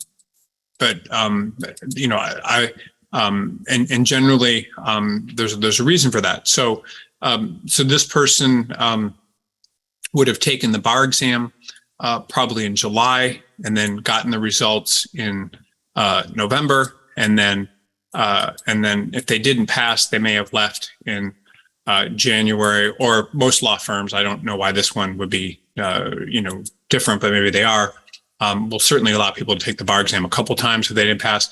I don't know. This person says they have passed the bar at the top, so the odds are that this person has taken the bar and passed, but maybe they didn't. So there needs to be some sort of, this person was a summer associate, so they obviously did well. And then now, for whatever reason, they're unemployed, and that's actually okay. A lot of times, people's first job doesn't work out, and it could be, it could have been the bar exam, it could have been some sort of conflict. I mean, it doesn't matter, and a lot of times people have a rough start to their careers. I noticed, by the way, a lot of people that go to very good law schools, whether it's Virginia or Michigan or whatever, have issues with the bar exam because a lot of times they come in with the false sense of confidence, and it's just a test that requires just a lot of study and that sort of thing. So I would probably not break this up into different things. And I would just say, I would love it if this person could say they were an associate or something. Maybe they can't because maybe they weren't. But that's okay to do it like that. And then this person was worked for the Legal Aid Society, and then and did these other things. So they graduated in 2015, and then worked, it looks like, for a year and a half for the U.S. House of Representatives. Again, be veterans benefits would be possessive. So you have to, again, I'm not turning on Grammarly. I probably will at some point today for all these resumes. But so this is a good resume. I don't think, not passing the bar the first attempt or whatever the reason, or losing your job because the law firm has financial problems, or whatever the reason that this person is unemployed, is not a big deal. I think the resume is actually okay. For a lot of people, I would make more recommendations about removing this sort of thing. These are good jobs. They're okay. It's all kind of consistent. So there's nothing wrong with this resume. This person just needs to, in my opinion, apply to a lot of places. I think that the summer, I would just say summer associate. You would just say summer associate in these years, and then there. But once this person passes the bar, they're not going to have too many issues. Assuming that they do, they should be able to get plenty of jobs as a litigator, especially having been a summer associate. And things don't always work out for people at their first job, but someone will take a chance on this person and hire them. And so it's actually a pretty good resume. What I like about it is there's just not a lot of detail and things, and it's really not necessary to have a lot of details. A lot of this stuff probably, you can add this detail, to your summer jobs, or and for a 4-month job. You can add details here as well and here, but a lot of this isn't necessary. But this resume will be fine. And I don't think whoever's resume this is, they have anything to worry about at all. Okay. All right. And you can see here just the difference between this resume and a lot of the others we've looked at is there's not, everything is pretty consistent. This person wants to be a litigator. There's not a lot of unnecessary details. Everything's related to litigation. There's just kind of this gap in the employment. And fortunately, most law firms, will actually, even if everyone that doesn't pass the bar or has issues or loses their first job always gets jobs. If they try. So I couldn't place this person as a recruiter because they've never been an attorney, or they're not employed right now and don't have enough stuff on their resume. But other than that, I mean, it looks like it's a pretty consistent thing that this person's tried to do well and throughout their career. So they should be okay. Okay, let's see this profile. Okay, so there's some issues here, and we'll talk about this.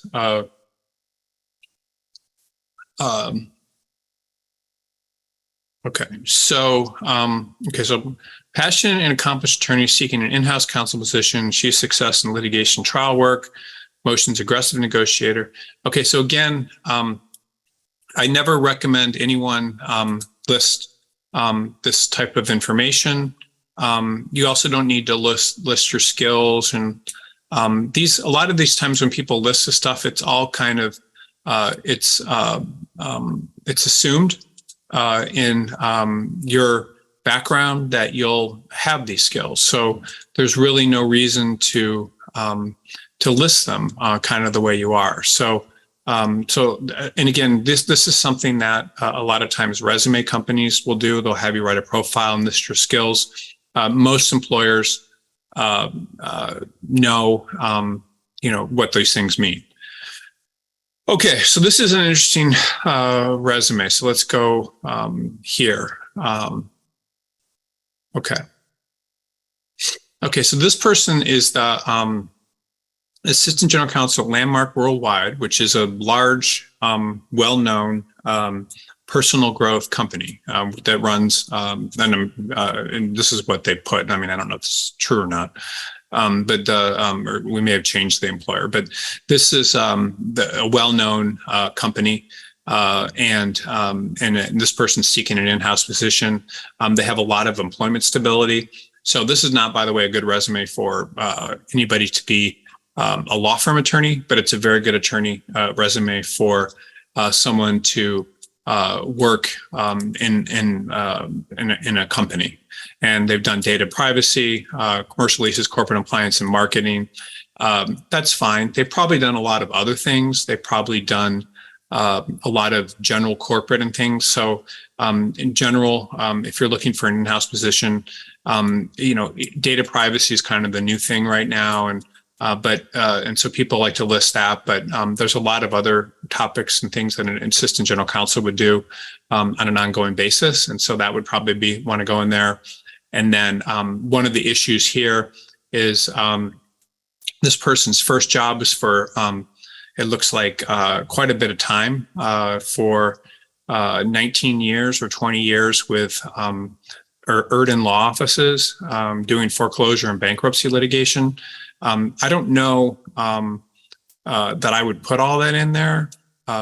You want whatever you're doing. I mean, this person has so much experience in their last job. There's probably no reason to do that. But again, anything that you do that detracts from in your current practice area and what you're doing, you don't want to draw attention to it, because every employer, again, is looking at your resume and seeing what can we do with it. So if it's an in-house employer, they're more interested in the fact that you have done.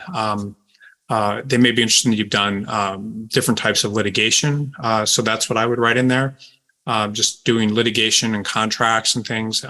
But don't put in anything that detracts that you're doing foreclosure litigation and bankruptcy and so forth. Let me explain to you why that's important, and everyone on the call why that's important, because we talked earlier about much earlier today, and about these rankings and things.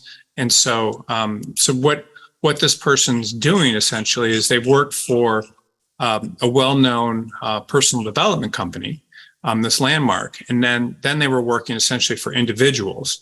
So they were representing a company, which probably is, I would say, a small to mid-sized company. I don't know how, I don't know its revenues or anything, but then they were essentially working for individuals. And so there's kind of a conflict there. It's okay, but they're working for kind of maybe a mid-sized, a smaller company. And then before they were working for cost-sensitive individuals. And they're also have done things in different practice areas.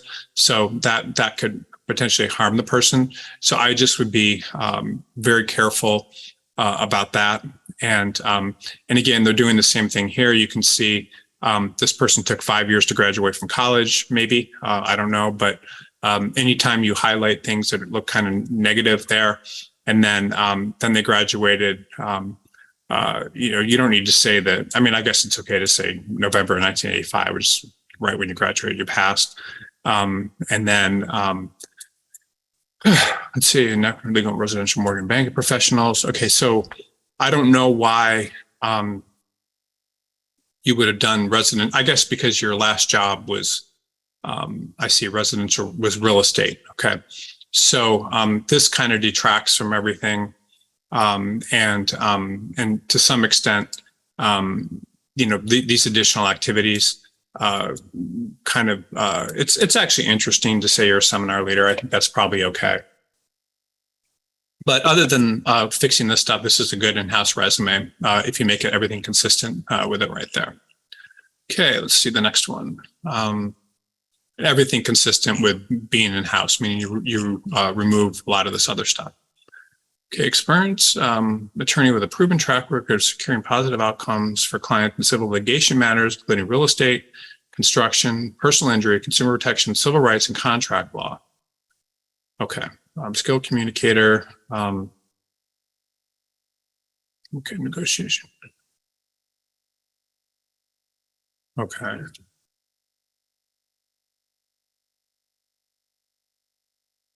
Okay, so a lot of the stuff, these summaries and things, again, I would recommend removing.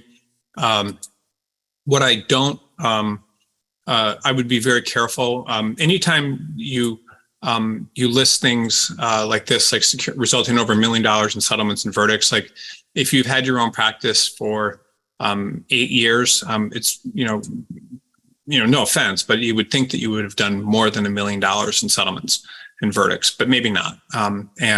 But all of these things are just kind of things that are expected of anyone that has their own practice, that they would kind of done these things well. And so this is, again, the sort of thing that kind of a resume company would do for you, and you don't necessarily need to say it. When you talk about being a solo practitioner, just think about how these words kind of read to people, so you could just say law offices of so and so 2014 the present, and which would be your name. That's probably okay. Solo practitioner is just, it's okay. It just doesn't sound is impressive as just saying the law offices of yourself or whatever, and then you would say that, and then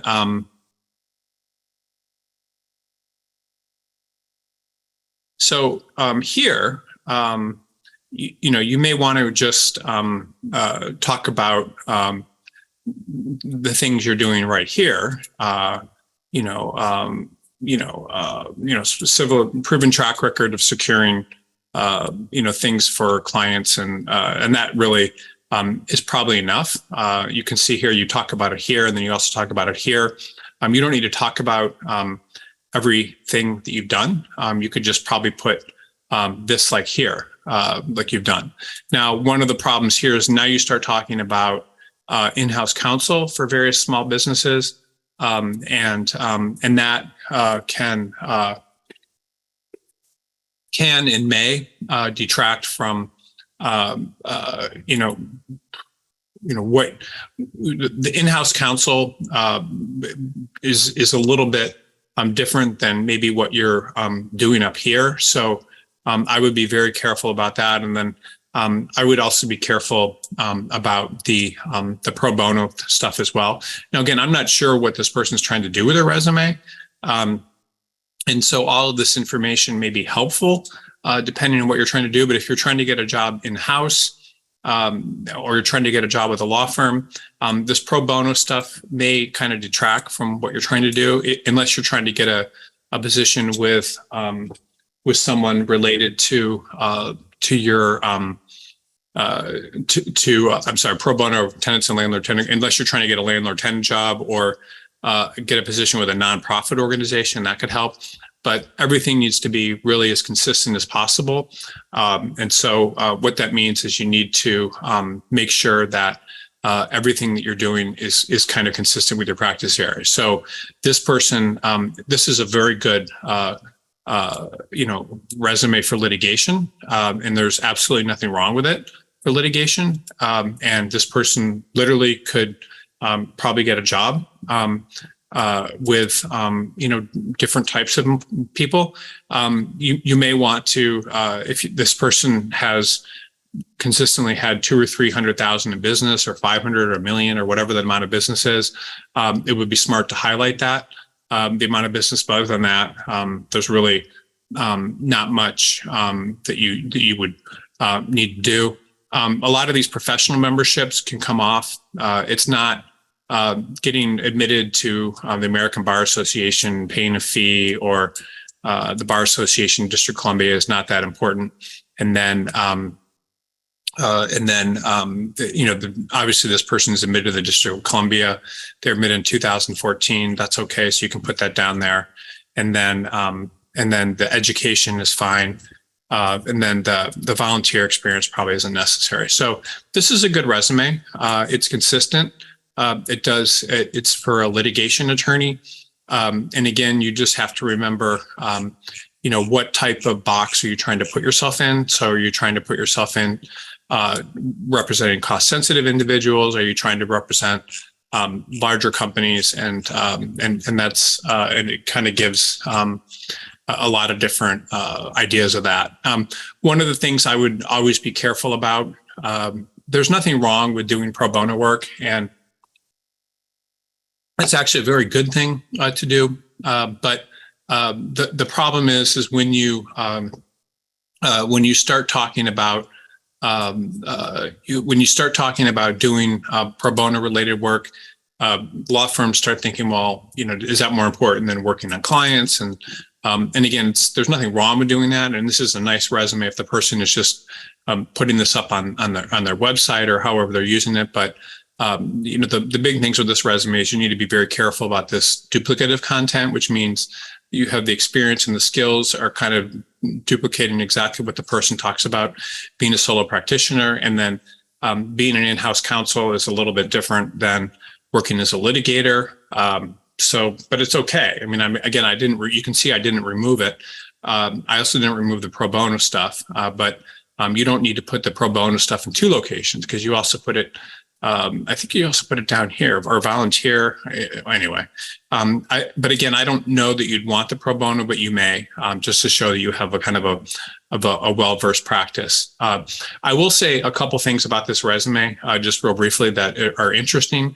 I've seen resumes like this. I saw one the other day. I couldn't believe it, of someone with a resume like this after 10 years working as a solo practitioner, which is exactly what this person is, get a job with a huge law firm. I couldn't believe it. But the law firm was looking for someone to be a floater and to have this different types of experience. And so this person, these kind of resumes, traditionally I would look at and say, not much can happen with them. But in reality, lots of good things can happen to resumes like this if they're cleaned up and really good. So, and there's a lot of very good things about this resume. What's good about this resume, just so everyone understands, is this person was able to graduate from law school, start their own practice, and get all these clients and do all this work and train themselves as a litigator and be an in-house counsel and do all these very impressive things. So it's actually pretty amazing when you think about it,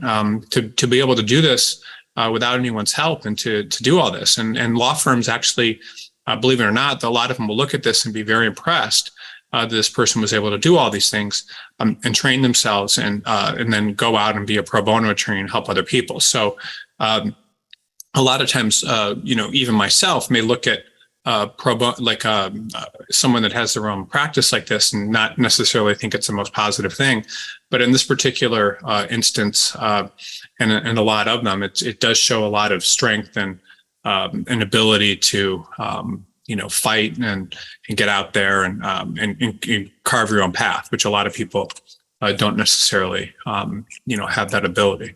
Okay, so I'm going to stop this share just for a second and pull up another batch of resumes. So we have another batch that I'm going to go through real quickly. And thank you, everyone who sent all these resumes. So here's a second set of them that I'm opening right now. Give me 1 second. Okay, give me 1 second. Okay, I'm sharing. And then I will go to the Q&A after this. So we don't have a ton of resumes to review in the second batch, and then I'll go to Q&A. We'll do questions for all of the resumes and anyone that has questions about the resume today. So let me just make sure I'm sharing. Give me 1 second. I'm going to share. I'm sure I'm sharing the right screen. Okay, here we go. Okay, so this resume. So this is the next one. Okay, we'll explain recent work gap in a cover letter. Okay, so you don't need to say that necessarily. A lot of times, there's various assumptions that people reach when they see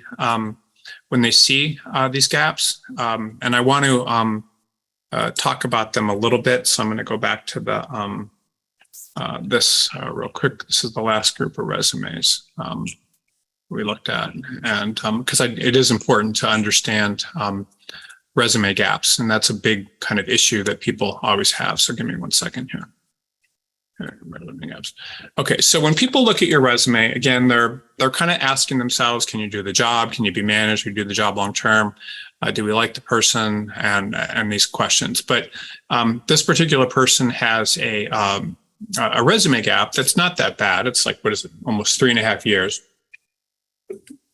And was a patent prosecution attorney for a big company and a Japanese company, okay, and was doing a lot of different things. And then before that, was a patent attorney at a very good firm, and then also a patent technical advisor. So this is actually a very good resume for a patent attorney. And there's some things that are a little bit mixed up here, but that's okay. So we'll go to that in a second. Okay, so the first thing is there's a resume gap. And a lot of times people do have resume gaps, and it's not that big of a deal to have a resume gap. So there's some assumptions that people have about resume gaps. And it's really not that important to talk about. But if it's, I guess it is important. If it's women, they're not all the time, but the presumption is, and this is maybe sexist. I'm not, I'm just saying what employers think, that, left for family reasons, meaning to help out with the family or whatever. That's usually the presumption, and law firms like that. Law firms are perfectly happy to take people back that have done that. So that's really, and as a matter of fact, I don't really notice any. I think it's harder to get a position with that than without, but it's not that bad. Position than without, but not always. Okay, so you have that. Then the other, and then for men, it may be laid off, or it's obviously not as good, or tried something else, or often sick. I'm not trying to upset people here. I'm just saying, this is what law firms ask about. So I'm going to say, what law firms assume, or laid off, sick, personality issues and other stuff, et cetera. So this is so the presumptions about men are, obviously a little bit worse than women. So unfortunately, women, but not always. Okay, so this person is a patent prosecution attorney. That's what they say at the top. You don't need to say that. Law firms will read this and understand it right away. This person doesn't need to say that they were promoted twice. They have a lot of employment stability, so that's very good. And you can see, that what they did. I guess it says they were, they had these different positions. So what would probably be the best thing to do would be to put all those into, you would kind of combine these into one thing. So you would almost say, I guess you can do it the way you're doing it is actually fine. It just shows a history of being promoted. And this is probably okay. So the issue here that's kind of interesting, is important for everyone to understand, is the person went from essentially doing patent prosecution, where they were preparing patents, you can see here, and to managing patents. So that's and then that shows, that starts raising questions like, can the person be managed? And whatever, if the person's trying to get a law firm job. So that's just something to think about. And it's not necessarily that important, but people may want to put this person in a box. And if they do, they're going to want to understand, if this person is capable of doing patents, or are they, or do they want to manage patents? And so a lot of times when people get into a management role, that can be, that's much different than being in a non-management role. And managing things, people don't like to go back many times after they managed. And so that's kind of the problem. Okay, so I almost would recommend with this particular resume, just so you can, kind of understand, I would probably recommend combining these, just putting these different types of jobs the person has had under here. So you would probably go something like this, and you would put all this under this, just to show the fact that the person's continually improving in their roles. And you put it like that, and then you see here, and then like this, and this looks like 3 separate promotions, and which is good. And then somehow probably working this stuff into a fewer lines. I mean, this is might be the way I would handle it, but something. And then summarizing, summarizing this experience somehow, the experience in a way that makes it look like you can do whatever the job is. So, and what do I mean by that? So, what this person has done is there's a lot of stuff on the resume that may detract from like here. So here the person was doing patent applications. They were preparing patents, since they had 7 years of experience doing that. So if they're applying for jobs in law firms, the law firms may want them to prepare to do patent applications. And so this resume, then you would want to have it talk about preparing patents and supervising patents. If the person's applying to another in-house company that's similar, you would talk about doing managing patents as well as doing patents, but you would summarize the experience in a way that makes it look like you can do whatever the job is. so that you're applying for, because law firms are going to have jobs for this person to be a patent prosecutor.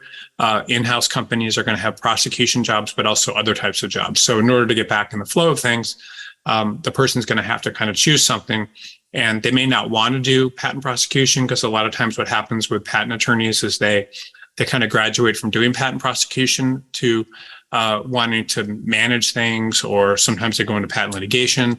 But in this particular case, the person probably is going to want to do something a little different. So what I would recommend here is summarizing the experience in a way that's applicable for each job that you're applying to. And that this actually looks very good when you show the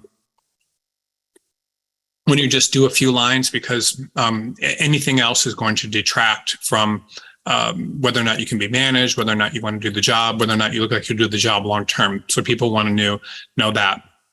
And then this is very good. So you know, a lot of this stuff though is you know, the just kind of expected of a patent attorney. So I would you know, I would you know, probably just work on it this way. So I would probably just you know, put things in, you know, prepared software, you know, just talk about things this way. You don't need to put in all this. And then people know, most people in that do patents know that this was a patent law firm. And then you would basically do something very similar to this. I would probably just do this and just talk about the fact that you were a patent prosecutor there. As well. So you don't need to have a lot of information. I would just say you're a patent technical advisor, and people know exactly what that is. And almost the same thing here. You could just say patent prosecute. You could almost just say patent prosecution associate, and then allow people to ask questions about that later. Here you're doing software, mechanical, and electrical patents. So let's see what your experience is. Here, this was an externship. I almost would recommend just, when did you graduate from law school? 2000. I mean, I would almost recommend removing that. There's no reason to have that. It just detracts from that. And then the patent law clerk is great. So again, same thing here. I would just, you know, I would just say patent prosecution law clerk. Put it like that, and don't say it's an intellectual property law firm. Just do the same thing here. And again, the reason you do things that way is just because everyone knows what a patent prosecution associate. Everyone knows what you know. Here, everything just starts reading only about patents and not other things. And so here, you were a construction defect attorney from 2004 to 2005. You know, that's okay. And here we go. This is a Women's Intellectual Property Lawyers Association. That's great. Chair of the website committee for a nonprofit. I don't think that's that important.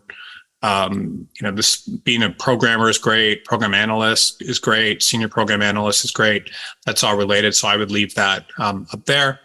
And these degrees are all great. And yeah, other than that, I mean, I think I wouldn't even put anything about your construction defect litigation position attorney job.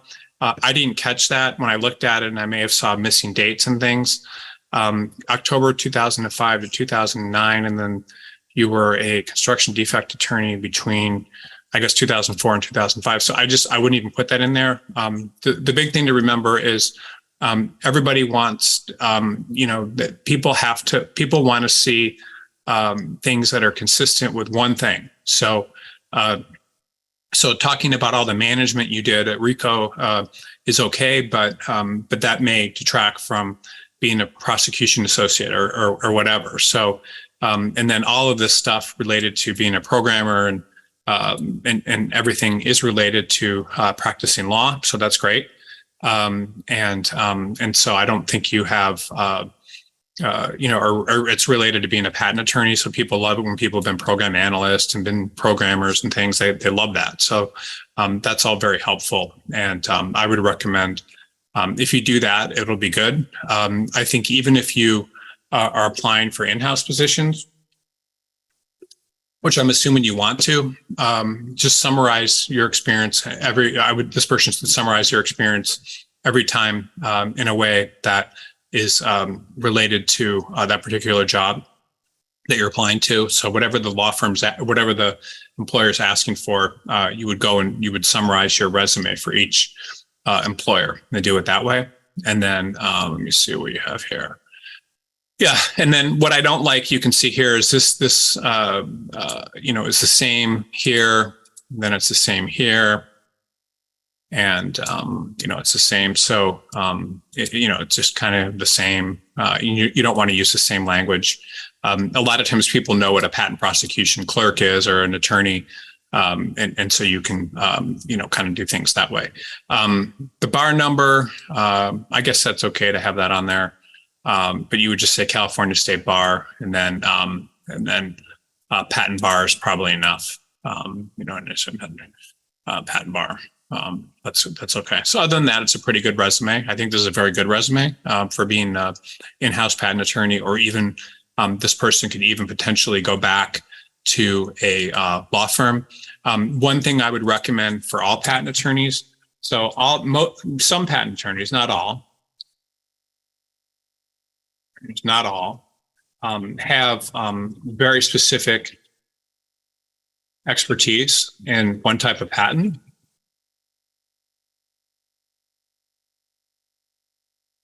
One type of patent that others don't. And if you do have that, then it's always a good idea to highlight that in your experience if applying for a specific type of job.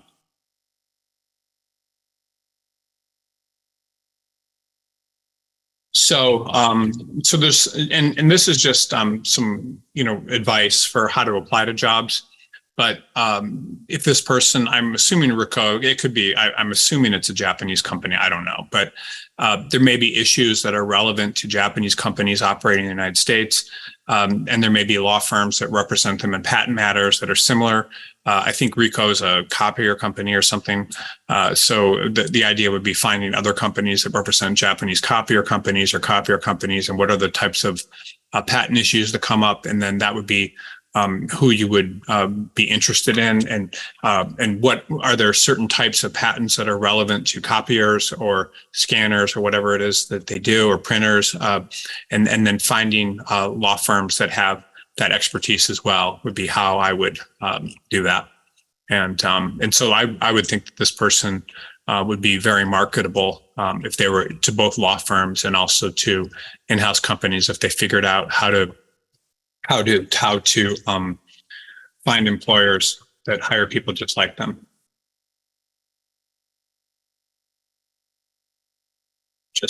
Or have their, in their industry. So I place patent attorneys all the time by doing that. So I'd look at, who has similar issues, copiers, printers, et cetera, or patents, et cetera. And then just your experience there would make you much more valuable to a similar type of company than someone else.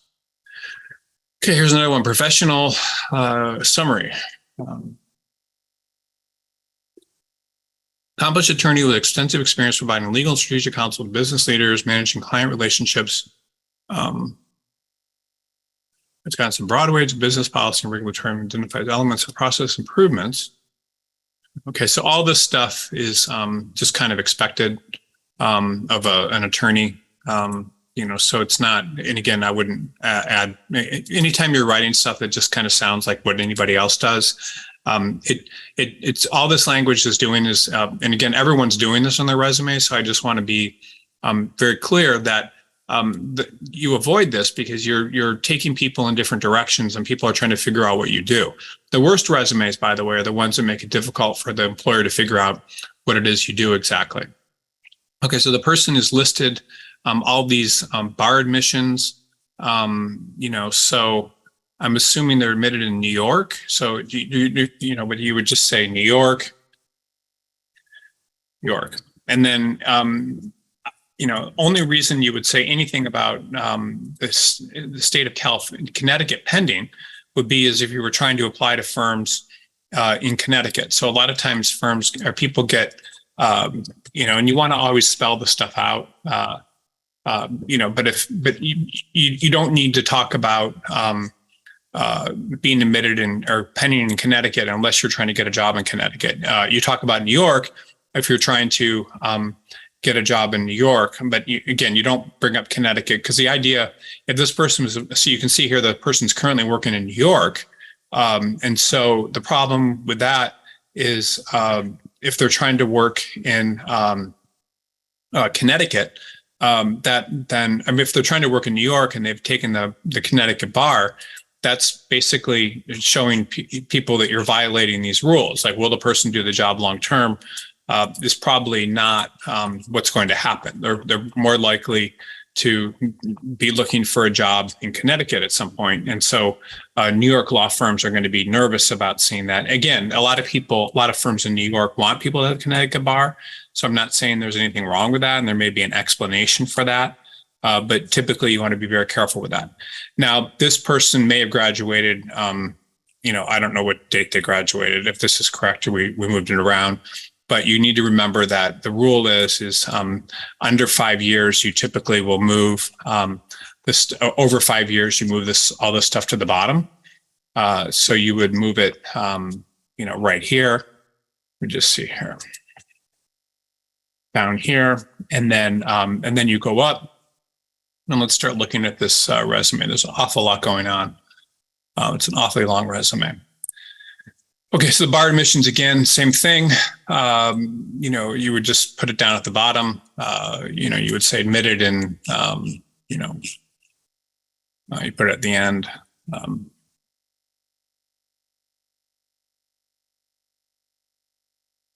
Putting it at the top just kind of detracts from everything else going on. Okay, so let's see here. So this person is a...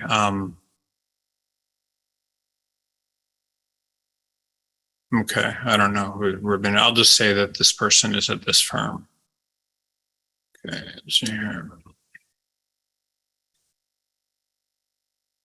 We represent regional banks and private real estate asset holders. So this person, again, they're telling you the size client. Handle. Okay, so this person, this is good. So this is basically a real estate litigator, and they're representing. As a plaintiff. So this is actually very good. So this person, by the way, has suddenly made themselves probably placeable because before that they were having they may have this is good. So this person's a plaintiff's. This person is a litigator for real estate. So they're a plaintiff's litigation attorney, which looks like, let's see here. Whereas before, there was all this other stuff going on, you can see here, which doesn't really have anything to do with what they're doing. Okay, so again, this may be more than what the person does, but this looks like the person is to me, looks like they're a plaintiff's real estate attorney. Now, if they're not, they need to fix that. But plaintiff's real estate attorney is something that's very marketable, and so they should talk about that. Meaning they represent plaintiffs in real estate actions.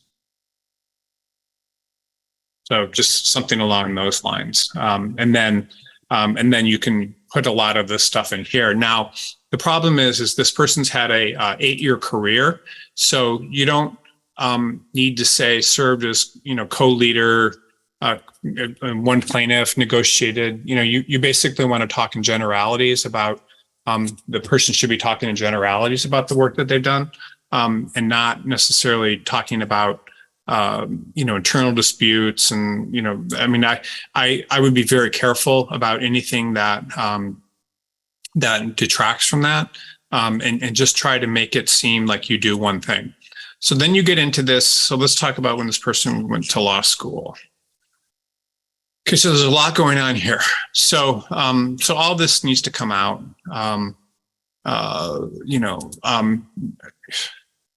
Okay, Cornell Washington Public Policy. I don't know what that is. Varsity baseball is good. Probably don't want to put fraternities on there. The reason fraternities don't belong in there is some people don't like fraternities. They might have been excluded or not like fraternity people. So you just need to be careful about that.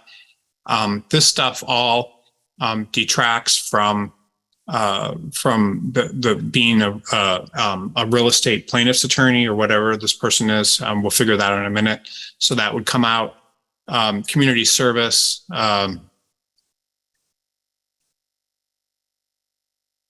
I mean, that's kind of fun, but again, I would be very careful about that because it's detracting.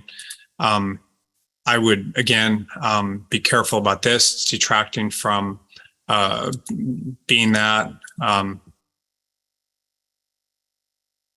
Trial counsel. Okay, so when this person graduated. Okay, so this is the first job they had, which was insurance defense litigation, which is okay. Then this person went to was a trial attorney here, which is okay. And then here, this person was also a trial counsel, which is okay. Okay, all these awards and things, again, they sound attractive to the person. You can put them on an addendum, but they're not necessarily related to anything to your litigation experience. Again, people are very excited about having their own businesses, and I'm not saying that there's anything wrong with having your own business. I think a lot of people like that and are happy or are excited to have had their own businesses. The problem with having your own business is, we talked about here is, and again, this may be what you want to communicate, but anytime you have stuff that's about not practicing law, it makes it look like things are more important to you than what you're doing. It also makes it look like you'll be difficult to manage, and it makes it look like you have other priorities and all that sort of thing. So these are all, again, there's articles I've written, and I'll try to put this in make sure I email this to everyone that's been on this call today. But you need to make sure that you try to get things off your resume that are not detracting, that are going to detract from anything to do with what you're doing as a job. And this is a long-term job this person had, so it looks like they let's see here. They started a business license monitor. That was successful. Then they went and were general counsel of this company. Then and all this sort of stuff. But none of this. The problem is being a market innovator and all this sort of stuff is very difficult for to make it seem like you're committed to practicing law. So I think you could just call yourself general counsel. Would probably be the smarter thing to do here, and then talk about litigation you did that's related to being a plaintiff's litigation for this position, and then all these other things that seem important to you, which are important, but they're not going to, they're not necessarily going to, they're not related to being a real estate plaintiff's attorney, which it looks like you're doing in your existing job. So you just have to be very careful. And everyone does this on their resumes. I mean, people are very excited about their experience. They want to talk about them. They've done a lot of things that are very impressive, and this person has.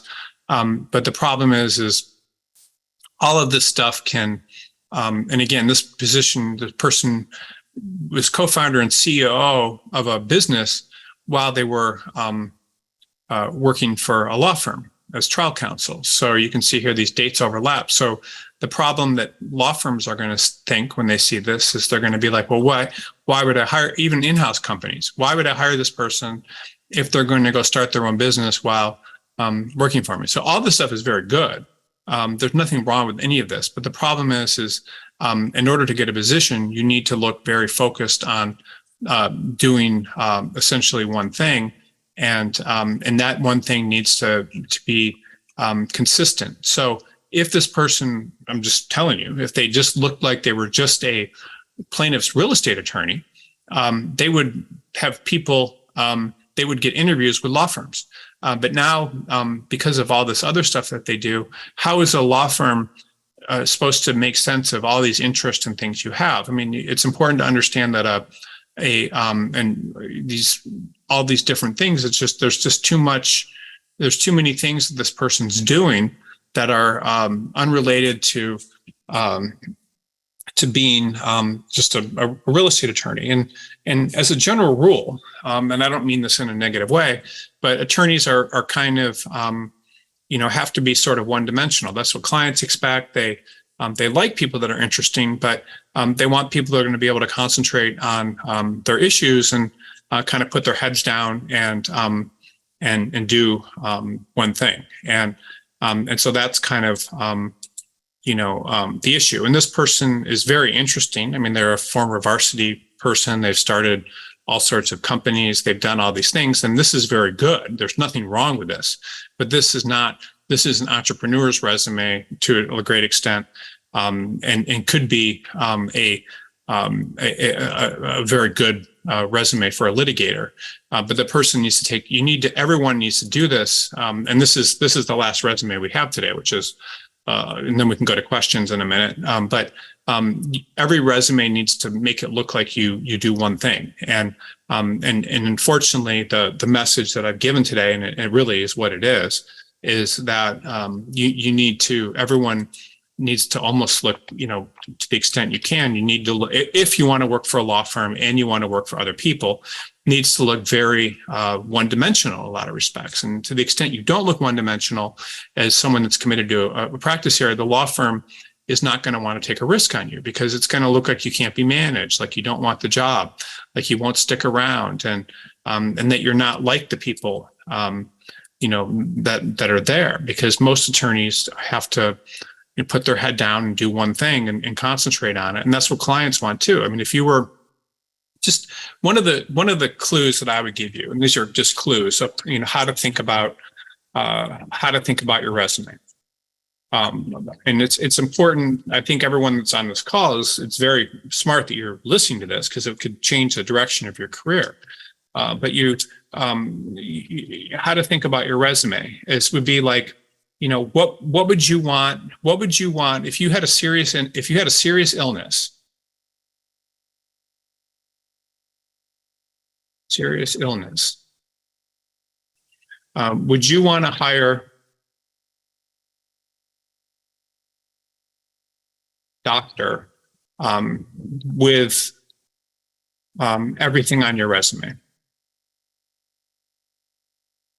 Meaning, would you want to hear how the person was accomplished in 15 different things, and how they started their own business and did that for a while, and how they were running their own business while they were working in a law firm, how they've done all these community service things, and how they are a triathlete? And I mean, I guess you have to ask yourself that. And so would you want to hire that person if you were very ill?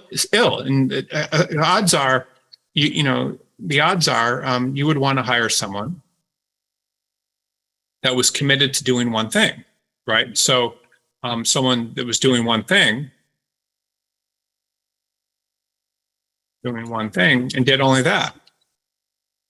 So, I mean, brain cancer, think about that. Brain cancer, or I'm just giving you examples, or, broken unable to walk. I mean, I don't know, to walk because of nerve damage or something. But you have to think, would you want your attorney, or would you want your specialist to be like that? Or if you were committed, if you were accused of a serious crime, would you want your criminal attorney to look like you? And then finally, if you're a law firm,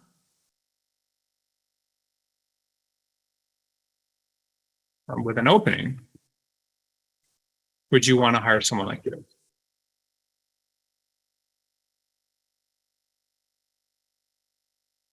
So just think about it that way. Like, so, if I was a law firm with an opening, say I had an opening for a plaintiff's real estate attorney, and I saw this resume, I would be very excited when I read this stuff about the person doing all this stuff as a real estate attorney.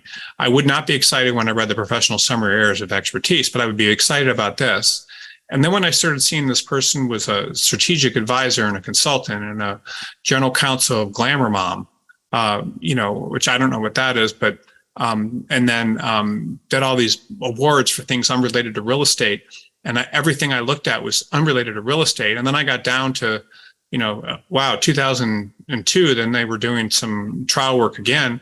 Then I would be excited, and then I would see all these other things happening and I would not be excited. So you just need to think about it that way. Like, you have to think about what the employer wants. And so what an employer wants is they want to look at your resume and they want to see if you look like you're someone that would be good to hire to do one thing. And this person as well. Like, this is a very good patent prosecution resume, especially if a law firm needs someone with experience working on copiers or printers or, doing patents or something related to that.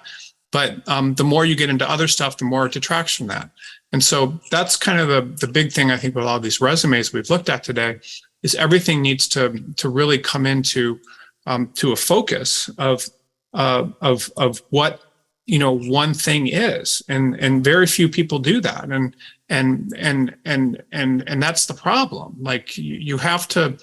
Everyone is very proud of all the different types of work they've done, but you can see here the one resume that we looked at, where the person probably has two houses, is the best one, is the only one that's focused on one thing, and so that's really your goal here. And then this one too is interesting. This could be a real estate resume, and that's one thing. So every resume, unfortunately, and I know people don't like hearing this, but needs to look at like the person wants to do one thing, because that's who you would want to hire if you were a law firm. And so you can see here the biggest exercise that I've done today for everyone here is just showing you that your resume, to the extent possible, just needs to focus on doing one thing. And if you don't focus on doing one thing, then you're going to have a very difficult time getting positions, because no one wants to hire someone that's a jack of all trades. It's very difficult for them to do that because they have no box to put you in. They don't know if you're going to stick around. They don't know. They just don't. Everyone needs experts and people that are committed to doing one thing. And so you may be interested in a lot of things, but having that interest, a lot of cases, is going to hurt you. So the box they're putting you into. So I want everyone to understand the boxes that are going on. So law firms are putting you into boxes, employers into boxes. And the first one is going to be your practice area. They need to absolutely be able to put you into a box. So it can be a big box, or it can be a small box, but they absolutely need to put you into a box. It has to be, the smaller the better. So the smaller the better. It's just all there is to it. So that they need to be able to put you into a box. If they can't put you into a box, that's a problem. So they need to be able to put you into a box for a practice area. And then if they can do that, which very few people, by the way, ever get past that. So this is why, and you wonder, like, people say, oh, the market's bad. The market, like there's all these problems in the market. No, there's no problem with the market. The problem, and again, I'm not trying to be mean here, but the problem in a lot of cases is you. It's you not having the interest in giving law firms a choice. Because when you look at openings, most openings are asking for someone with experience in one thing. Not 10 things, not 5 things, one thing. And that's it. That's it. This is more important than where you went to law school. It's more important if you want to get a job. It's more important than anything. The second you start putting stuff on your resume that has nothing to do with your practice area, it makes it look like you're not interested in that practice area or interested in other things. You're in trouble. Like, that's just how it works. Now, you may be in the wrong practice area at the wrong time. Like trademark right now is slowing down, corporate slowing down. But if you're one of those things, you can always get a job somewhere in the country. It doesn't matter if you're a divorce attorney, if you're a patent attorney, if you're a trade, whatever your practice area, if you are able to do one thing and focus on it and make your resume look like that and like you're interested in it. So it needs to, your experience needs to show it, and your interest need to show it. And if your interest and experience doesn't show it, does not show it, you're in trouble. That's all there is to it. It doesn't matter where you went to law school. It doesn't matter anything. That's the most important thing. Your practice area needs to be definable by your resume, or your interest in a practice area needs to show it. And then the type of client you represent,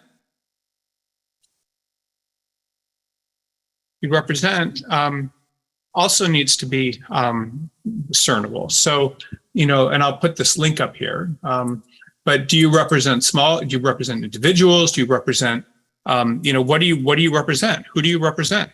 So that the law firms need to be able to understand that. If they can't understand the type of client you represent, then you're actually in quite a bit of trouble, because is it large clients? Is it small clients? Is it, they need to be able to understand that. So they need to understand the type of client you represent. And then the other boxes they're putting you into, this is what every employer does. They're going to put you into boxes, based on, whether or not they think you can be managed, whether or not they think of all these other things. So let me just put this up here for everyone. These are additional boxes.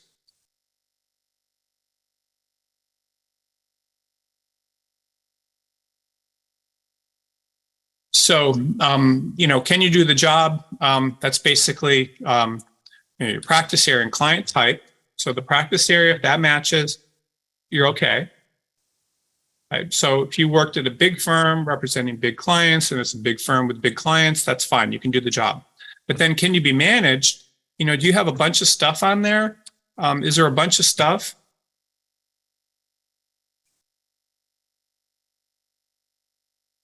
Bunch of stuff that makes you look independent. Look independent. So they're asking that, and you can see that with all these resumes that we've looked at. There's all this stuff where this person's a co-founder of this, and all the stuff. So can you be managed? Is there stuff that makes you look too independent? If so, how does that help the firm? So it better help the firm if you look independent. And do you want the job? Meaning, does your past experience make it look like you want the job and need the job? And so I just real briefly, like, how does that work? So if somebody really wants the job, typically what happens is they might be at a smaller firm, and this firm's a bigger opportunity in their practice area, or the person's always worked in law firms, because they've always worked in law firms, the odds are that they really want it. All these sorts of things. Long term, meaning, does it look like this is what the person wants to do?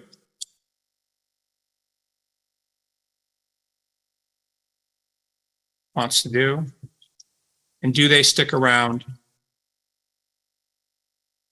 at jobs? So, how do law firms ask that question? Or does it look like the person wants to do? If they went in-house, probably don't want to work in a law firm.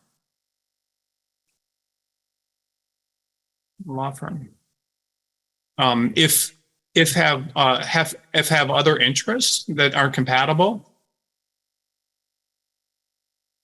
own business, all that kind of stuff, not compatible, that's going to hurt you. Will hurt you. And then the final one is and then I think you guys can, everyone and girls can see the idea here. And then, do we like the person? Are you signaling on your resume which side of the fence, Democrat or Republican? I mean, I don't know how to say it, or left or right. Right, you are on. And if you are, I mean, why? I mean, you may want to do it. I mean, again, it's okay. There's law firms, for example, in Washington, D.C., that do nothing but represent different political parties. And so that's actually great. Or that are well known as being, but you have to signaling, are you signaling on your resume what side of the fence you are on, and, what other things would make law firms like or dislike you? Like, so is it smart to put a fraternity on there? I don't know. I mean, you have to ask yourself. And then some other things that we saw today, just, will the person do the job long term? Why did the New York attorney take the Connecticut bar if applying to firms, in New York? That would be a question. So these are the sort of questions that law firms are all asking. So I'm going to take a quick break, just like 1 or 2 minutes. And then when I come back, I will answer anyone's questions about this stuff. And this is a lot of information I know to cover. I hope it's been helpful so far. There's just a lot of stuff going on here in terms of how you have to look at your resumes. And I'm sorry that there's so much information. I wish it was easier. Just keep in mind that the information that I am giving you is based on reviewing thousands of resumes and just seeing what works and doesn't work. I have a real incentive, obviously, to see resumes that work because of what I do for a living. And so I can tell you that most resumes that violate these jobs or violate these rules typically don't get interviews, and the ones that follow them do. And the good news is that most of the time you can make your resume so it actually follows these rules and gets jobs. But very few people do. I mean, you have to just remember that it's more about the law firm liking your resume than you liking your resume. So you do have to, and it may sound like dumbing it down. It may sound like sublimating, all your experience and the things that you like for your resume. But I mean, you're not going to talk about, if you like to go out, drinking in bars 3 times a week, you're not going to, even though that's a very important part of who you are or what you like doing, and there's nothing wrong with that.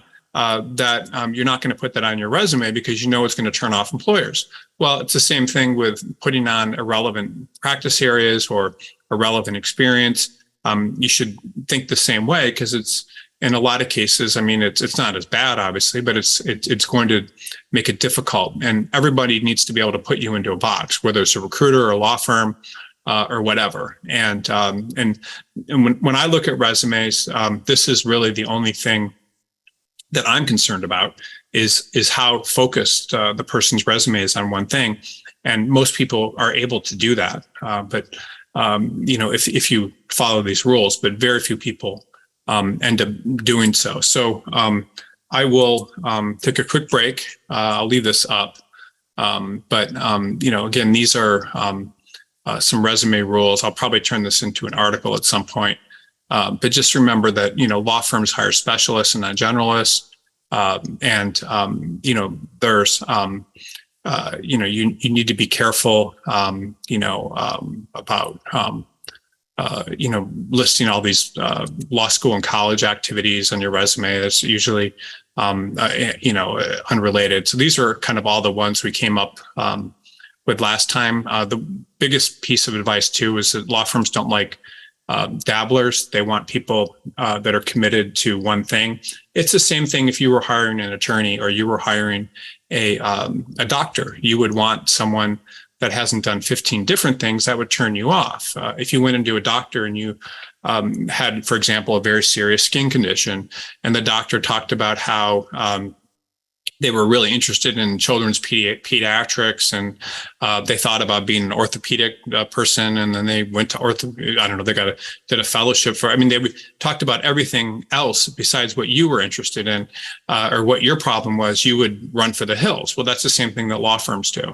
So, and then a lot of times, the other thing that I've just noticed with a lot of resumes today is people are putting stuff on their resume that kind of makes them look weak. So if you've had a solo practice for 10 plus years and you've only collected $1 million as a plaintiff's attorney for your clients, that doesn't, help very much. So you need to do that, and then, really, figure out really the best way to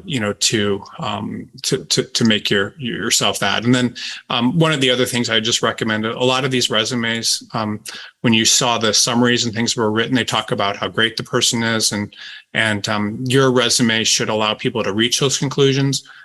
You shouldn't tell people how to think. And most of the time when people say how great they are, it's often that the opposite is that, it's just you want people to reach those conclusions on your own. And then kind of the final thing I think that that I haven't talked about yet, but most of these resumes that we looked at had lots of grammatical problems, spacing issues, which you can even see with this article that I have here. And everyone needs to run their resume through Grammarly or Pro Writing Aid. And because if you don't do that, then there's going to be errors, and law firms will look at your resume and based on how you write your resume, will reach conclusions about how well you're able to do that. And the final thing I would say is everyone who's watching this and has been here today for this, it's very smart because you're learning this stuff, and you should learn this. And I realize there's not a lot of people to teach it, which is unfortunate. But as an attorney, your job is really to do whatever you can to cover up your client's weaknesses and make them look strong. And so if you have a case for anybody, whether it's you have to be able to get them good results. And so you need to be able to do that for yourself. And so you need to learn how to minimize your weaknesses and how to bring out your skills and how to have a coherent case that represents one thing and not 15 different things. And a lot of the problems with the resumes are that they're not going in any direction. They don't allow people to conclude that this person is a really good real estate finance attorney. The only one we saw today, a real estate plaintiff's attorney, the only one that we saw today that really did that was the person that did auto dealer compliance. Like, that resume was the only one that really did that. And then we also saw the University of Virginia graduate that looked like a litigator, but most of the resumes are going in a bunch of different directions, and that's why they need help. And so your resume really needs to go in one direction, and then the better it does that, the better off you'll do. So I'll be back in 1 minute, and then I'll answer everyone's questions today, and then we can get out of here. So just 1 minute. Thanks.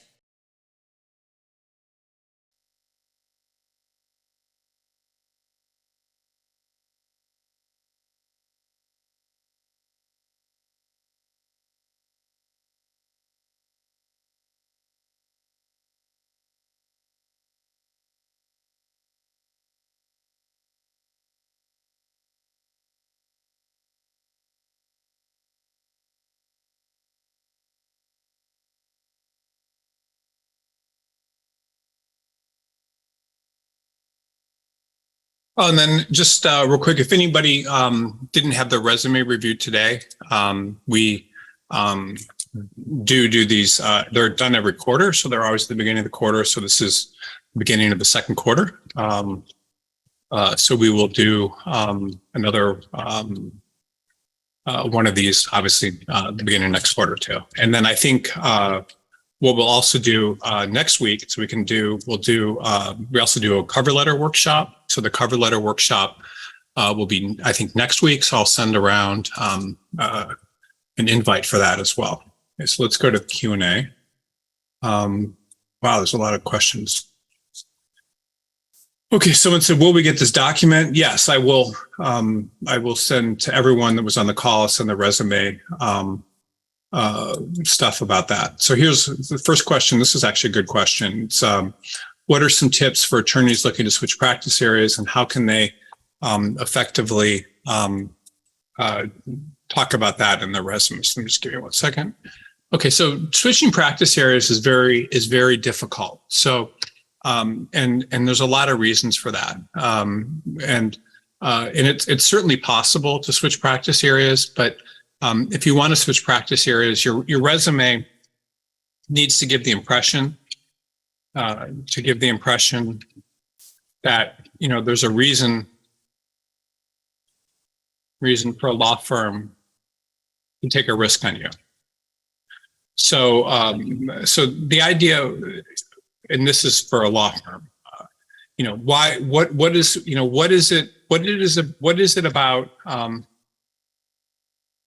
about you that makes a law firm would make a law firm want to take a risk? And what is it about your background? You know, and what is it about your background? Your background that would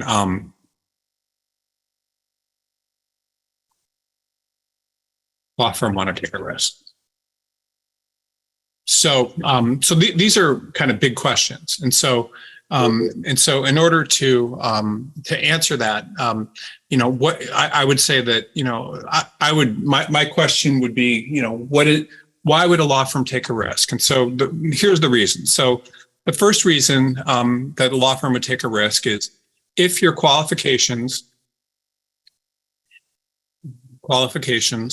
general qualifications,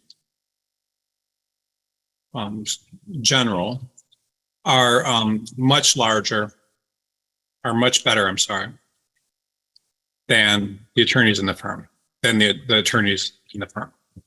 So what does that mean? So if you're a you know, say you have, you know, working huge firm and great schools or something, and you want to do, this is very common, you want to do environmental law.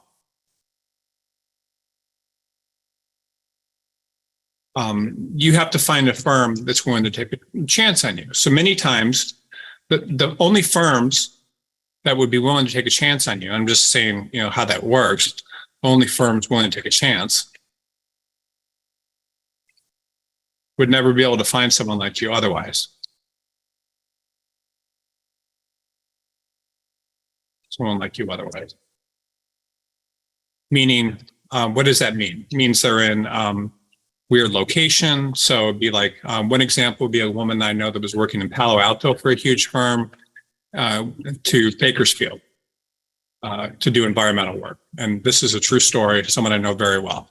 And she was able to get a good job doing environmental law after being, you know, patent, which is just crazy. So Palo Alto, Bakersfield, you know, 50% salary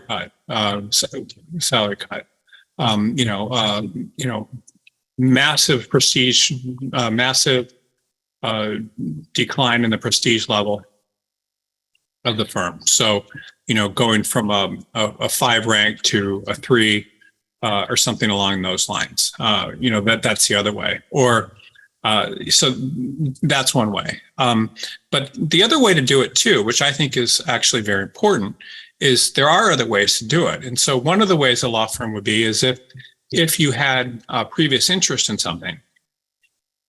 So one example would be if you were a nurse before law school, took a bunch of healthcare, I don't know, and then went into another practice, went into corporate.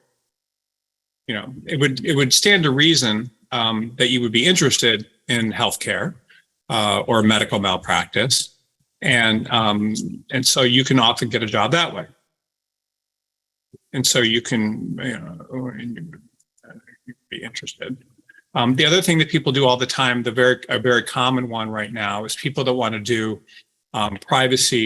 become privacy specialists because people can make a lot of money working in-house. I mean, the average in-house job pays, I don't know, $250,000 plus or more inside of what, so you went and go get and got a privacy specializations. That's one way. And then you could switch sometimes from litigation example or corporate into privacy work. That would be one way. But the idea is that what you have to do is you have to start highlighting things on your resume. Every resume needs to have the scent that you're interested in that practice area. So you need to be able to talk about, the law firm needs to be able to give themselves the idea that you're going to do all these things that we talked about, like you're going to, you're going to stick to the job long term. You have compelling reasons for wanting to do with it. You've gone, your background matches it. Maybe you get an LLM. Maybe you join associations and meet people. All this sort of stuff can be very helpful to getting these types of positions. So you need to have some sort of, there needs to be something in your background, something that the law firms are going to be interested in you, because there's no reason for them, unless there's something really special about your resume, to train you or to hire you to do a completely different practice area. And again, one of the issues that you run into is issues of these kind of 5 things, like will the person do the job long term? Do they really want the job? And people don't know. It's very common, for example, in very good economies, for people to want to switch from litigation to corporate, because there's a lot of corporate jobs. It's very common for litigators there's just different types of things. The law firm needs to have, you need to have some sort of, people need to look at your resume and really believe that you're a better fit for a certain practice area than another. And they need to be able to read your resume and see that there looks like some reason that you would be very good at that practice area. So an example would be like if you were a business major and then you worked as an accountant and then you went to law school and then you came out and just had a litigation job. Like, it would appear based on your background that you probably would be more interested in corporate. So why are you doing, the law firms have to, the employers are going to be asking those questions. And so you have to have something in your background that points to an interest in a certain practice area. Okay, let me just see here. Okay, how do you evaluate the cultural fit of a potential attorney through their resume? Well, culture is based on a lot of different things. So, and that's actually an interesting question. Cultural fit can mean a lot of things. There's certain law firms are very entrepreneurial, others aren't. There's a lot that goes into the cultural fit of a potential attorney on their resume. And this is a very good question, by the way. But the cultural fit, you need to take a look at, what are the resumes of the people in the firm, of the people in the law firm you're applying to.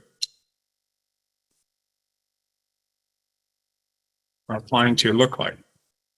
So, and what does that mean? It means, what are their activities? What are their, what interests are reflected? What What are the schools? What are the, what are the, what are the, what do the people say about themselves?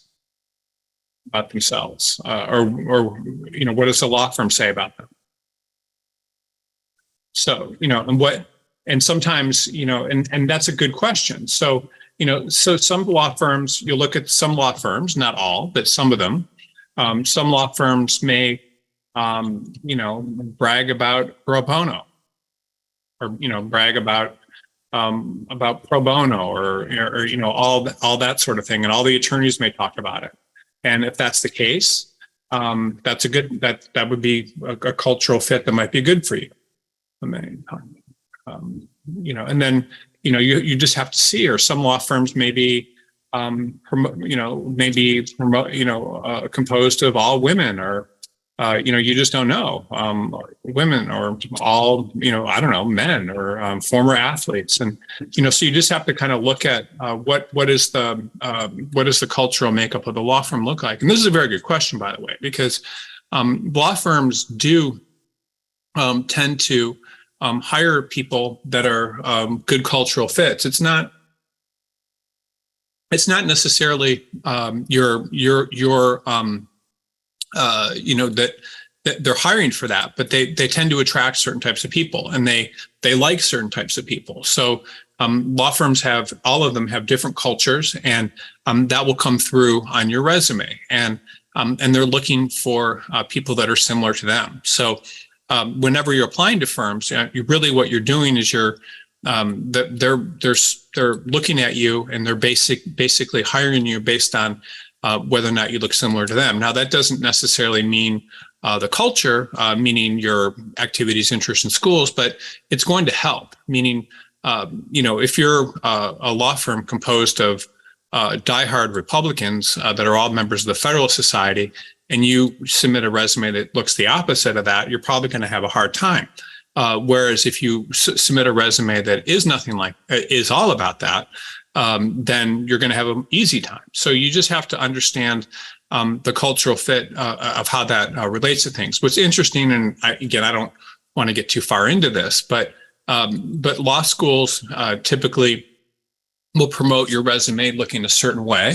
And a lot of times employers that are working for big companies will want your resume to look another way. And so you just have to understand, like, what is it that this particular law firm wants? It can be cultural, based on areas of the country. It can be based on the type of work that firm does. Obviously, a firm that represents indigents and things against the government or whatever is going to have a different cultural makeup than other types of firms. So you have to understand what the law firm is looking for, and there's no right or wrong answer. I mean, you're entitled to be the person that you want to be. I'm not telling people they should be far right or far left, or not put certain things on there. But whatever you do, you're going to put yourself into a certain box, and it's either going to help you or hurt you. My recommendation, which a lot of people don't like, and there's nothing negative about it, but is to be very careful with that kind of stuff, because unless you want it to stick out. So I've seen examples of people applying for positions in different cities that are far left or far right, not getting a single interview, or if they do, it's with a law firm that is far left or far right, or it depends. And so your cultural fit is going to be like, what are your priorities? I see resumes all the time these days, and I don't. And again, I'm not saying this in a positive or negative way, because I think that everyone is entitled to do what they want on their resumes. But I see resumes all the time that, someone might be at like a huge AmLaw 100 law firm, and in the corporate department, and yet they'll put the first 4 or 5 lines in their resume talk about how all the pro bono work they did. And then they said, oh, and also worked in, corporate finance, representing, that shows your priorities are something else. And unfortunately, that's okay.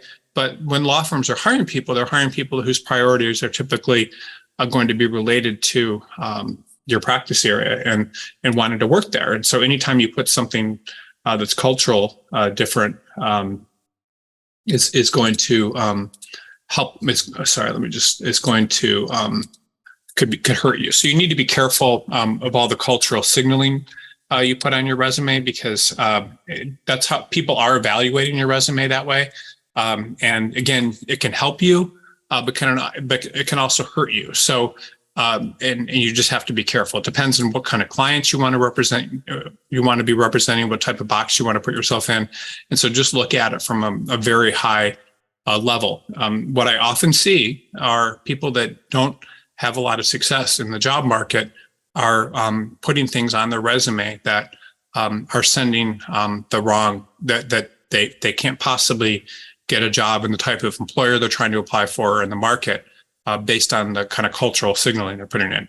It doesn't mean that the law firms are being discriminatory against people from different political parties or different sexes or different races. What it means is that it's more related to what your interests are and whether or not those are compatible with the law firm. Meaning, are you too entrepreneurial? Are you too, it just depends. Have you ever hired an attorney who lacked experience but had a unique set of skills or qualities and made them stand out?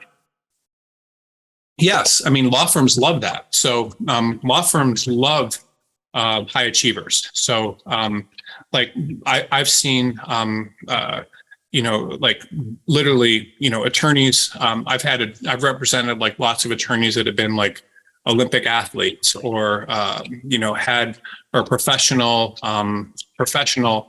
athletes or, former congressmen and, or congresswomen and, congresswoman or, different things that, and then with limited law firm experience, and limited or not even law firm experience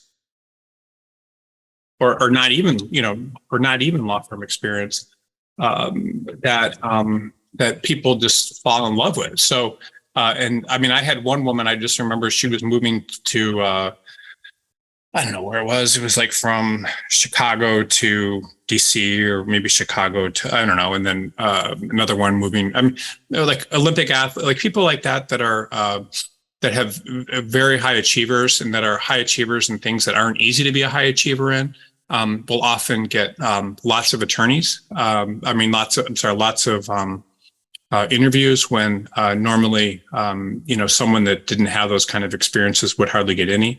So many times your unique qualities and skills will make you stand out. But the big question is, law firms need to be able to channel your drive into something. Channel your drive and ambition into something. So you have to ask yourself, what is that? What is it? What is it they can do with that? Do with it, and so you have to, how is it going to make a difference? How will it help them? So, so you have to, you need to be able to ask those questions, and law firms need to. you need to have to understand how it works, and it's kind of interesting too. When one of the issues is when law schools are many people, like it's always fun to look at like the kind of people that Yale Law School and really good law schools that have a lot of choice will admit. I remember once meeting a woman from that went to University of Chicago Law School and had been, I think, a professional cheerleader or something, but like a very good cheerleader, like that had also danced and, competitively. And I don't know, and I thought that was very odd. And she didn't have the type of qualifications of someone that would normally go there, but she was admitted.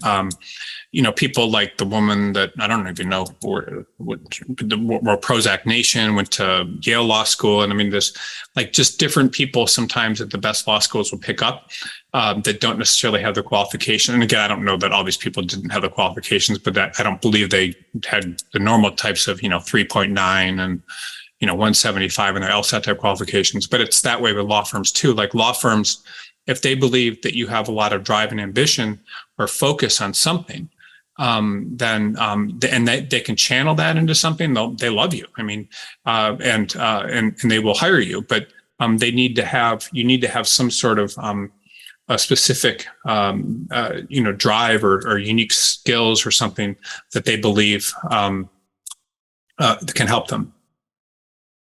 Okay. Okay, let me just see here. So what is your creative formats? Okay, so so a lot of people will use different formats to designing their resume, and unfortunately, I don't think that works very well. Typically, you want you just you don't really want to use different creative formats or design elements in a legal resume.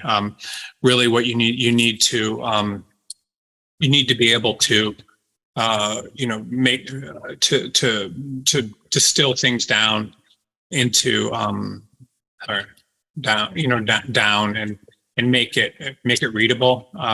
The issue with the creative formats and making things look very nice and things is that it's you don't see that with the best resumes. You typically see that with the resumes that aren't that good. And so people put all their effort into making the resume look really good, and then at the same time the resume doesn't follow all the kind of best practices that I've been talking about today. So really what you need to do is concentrate on everything that I talked about today, which is, and again, this recording will go up later, and there's other ones I've done before, but it's very important to really to concentrate on kind of the fundamentals before you try to make it do all these infographics and color schemes. People, it's kind of a turnoff to law firms. Law firms are not designers. They're not, and they're it draws the attention away from what may not be a perfect resume. So I would be very careful about that. Okay, this is another good question. It says, is it necessary for interners to include their GPA even if they have several years of experience? And no, you typically only want to include your GPA. Include GPA if it's unless it's really good.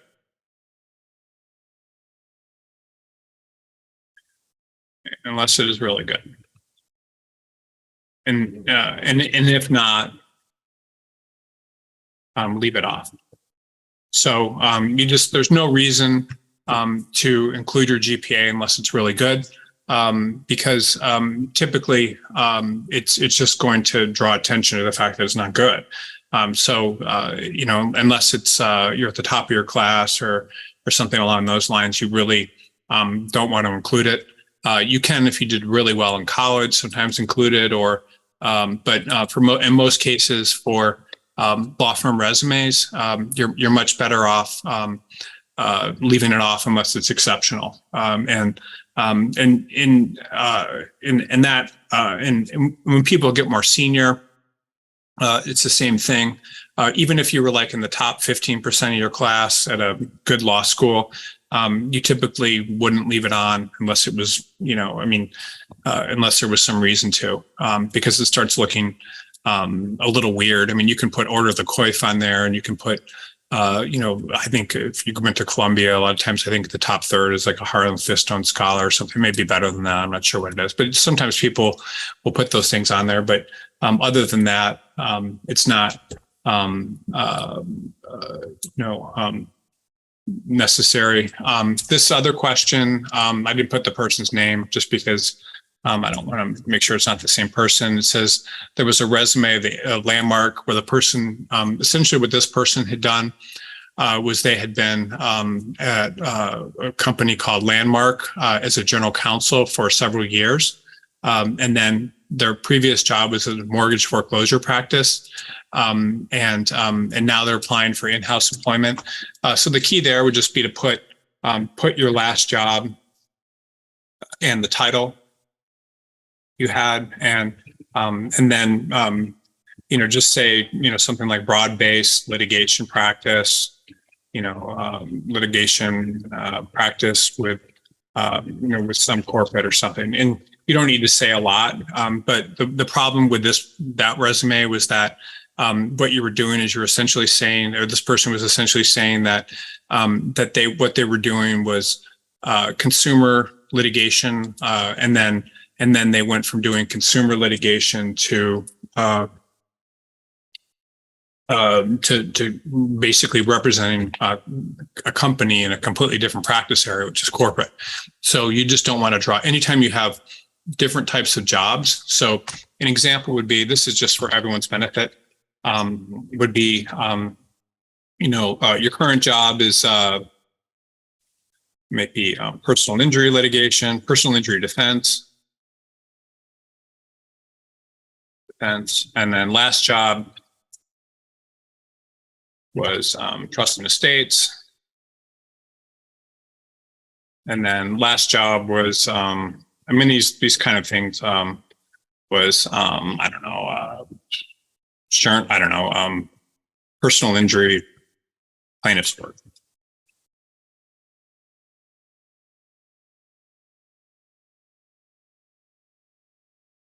So, so typically what you would do would be, what I would recommend is, you would just put, associate, then be very, describe in detail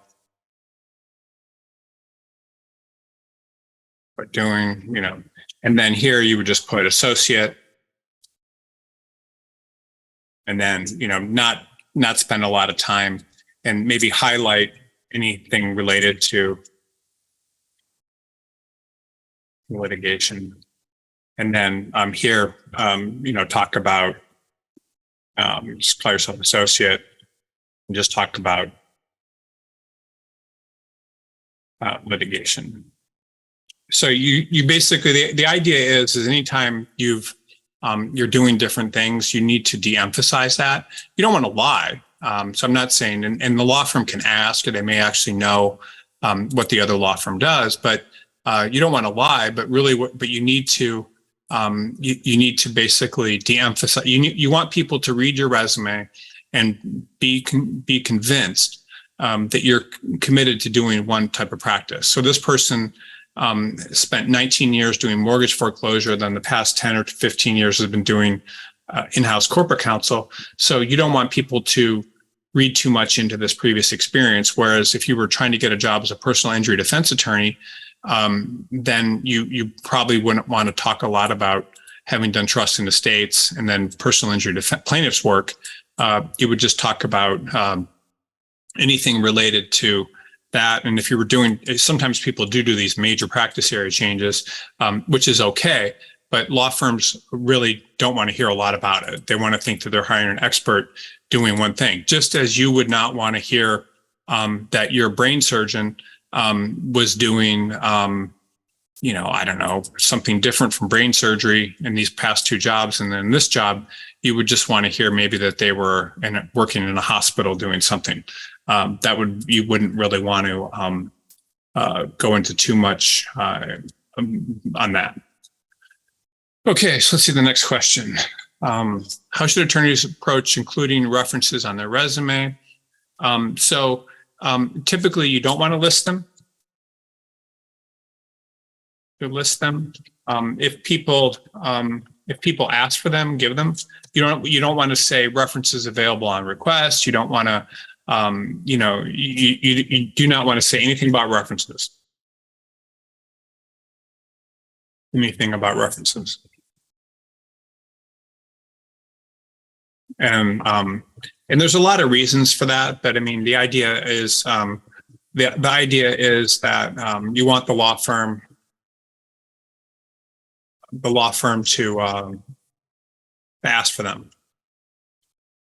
So people that put references available on request, again, I'm not trying to be rude here, but typically are the sorts of people that the resumes aren't good. So you just need to you don't need to put references on there. Sometimes people may have, done very important work, like they may have worked for the general counsel of a giant company or something, and we'll list that. Or, they may have a very important reference to list. Kind of the same logic applies. Like you need to be very careful about listing those references, just because typically if people ask for the references, you can give them, but most people, most law firms are not going to ask for a reference. I mean, they're going to ask for them if they feel like they need them. Okay. Okay, this particular question is a good one. And again, I'm going to try to answer all these questions. So how far should people go back on their resume, and what's the best way to present it? So one of the things is you have after law school and before law school. So a lot of people, and these are kind of two different things that are important with your resume. So after law school, you should list, but if your resume, if you've been out of law school for an example, if you've been out for 30 years or 25 years, been out for 25 years, I'm just giving you an example, and you were an associate at 6 firms or 8 firms or something. 8 firms. I'm just giving you an example. Then been a partner 3 firms. I mean, just 3 firms or something. You don't need to basically list every place that you've been a associate and have dates and everything. You basically would have associate, law firm associate. And you literally could do this. You could have law firm associate, and then you would just say between, the dates, between, 1998, I'm just giving you an example, and 2015 or something. I mean, I don't know what it would be, but, 2009, and then you would just say something like was an associate at, several top law firms, or, top law firms, including, then you might list 3 or 4. 2, 3. The law firm doesn't need a lot of information. You could literally list a few of them, like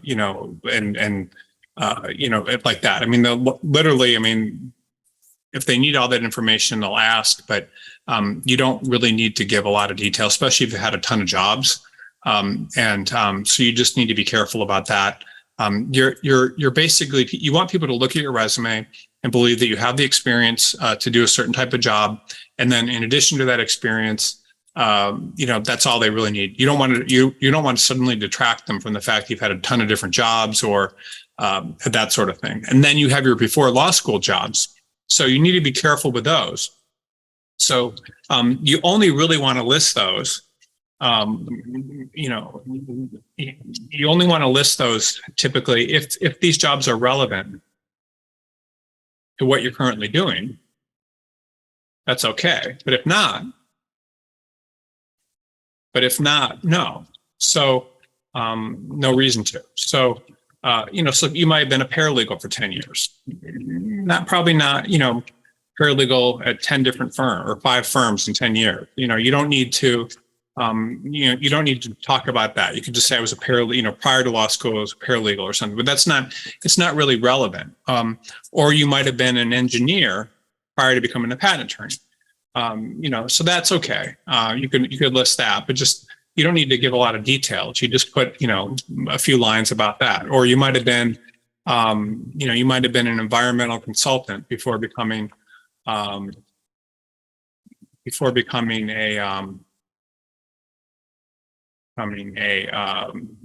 attorney or something. I don't know, but something along those lines. So, and then now you're an environmental attorney. So that's okay. That's relevant. But if you're an environmental consultant before becoming an attorney, and now you're a healthcare attorney, there's probably no reason to list that. So you just need to be careful with your jobs before law school.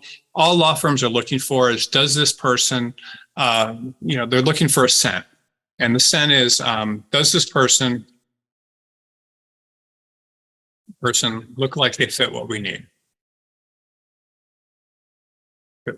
And so what people do is unfortunate. So what people do instead is they will put all these other things that have nothing to do with what they're doing.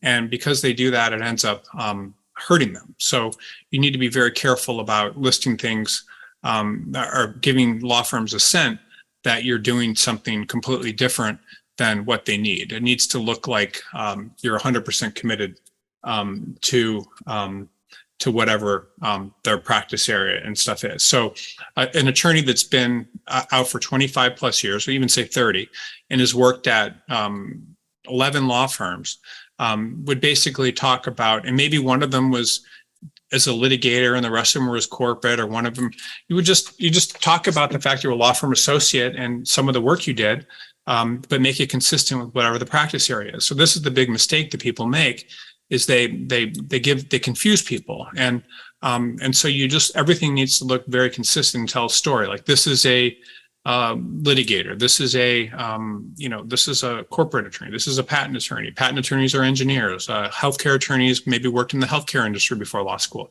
but just it needs to tell a story of something that looks very consistent. Okay, so let's see here. Do you have any resume tips for an attorney who's been mainly in-house for the last 20 years and would like to work at a law firm? I just did complete a form with contract position in a leading firm. Okay, so yeah, so the only way to get into a law firm is if you have been in-house, is to make sure your experience, all you have to do is focus your resume on whatever the law firm needs. So if you're doing SPACs and SEC compliance, then that's all you would do. Then you would focus it on that. You would focus on, just make sure your resume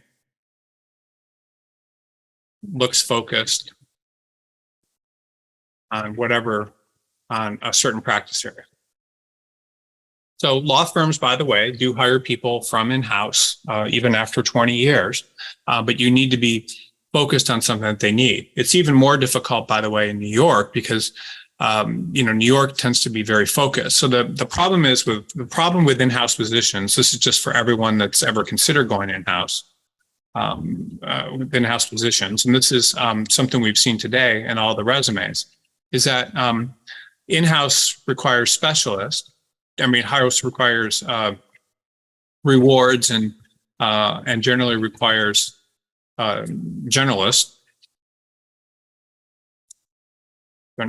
And law firms generally reward and require specialists.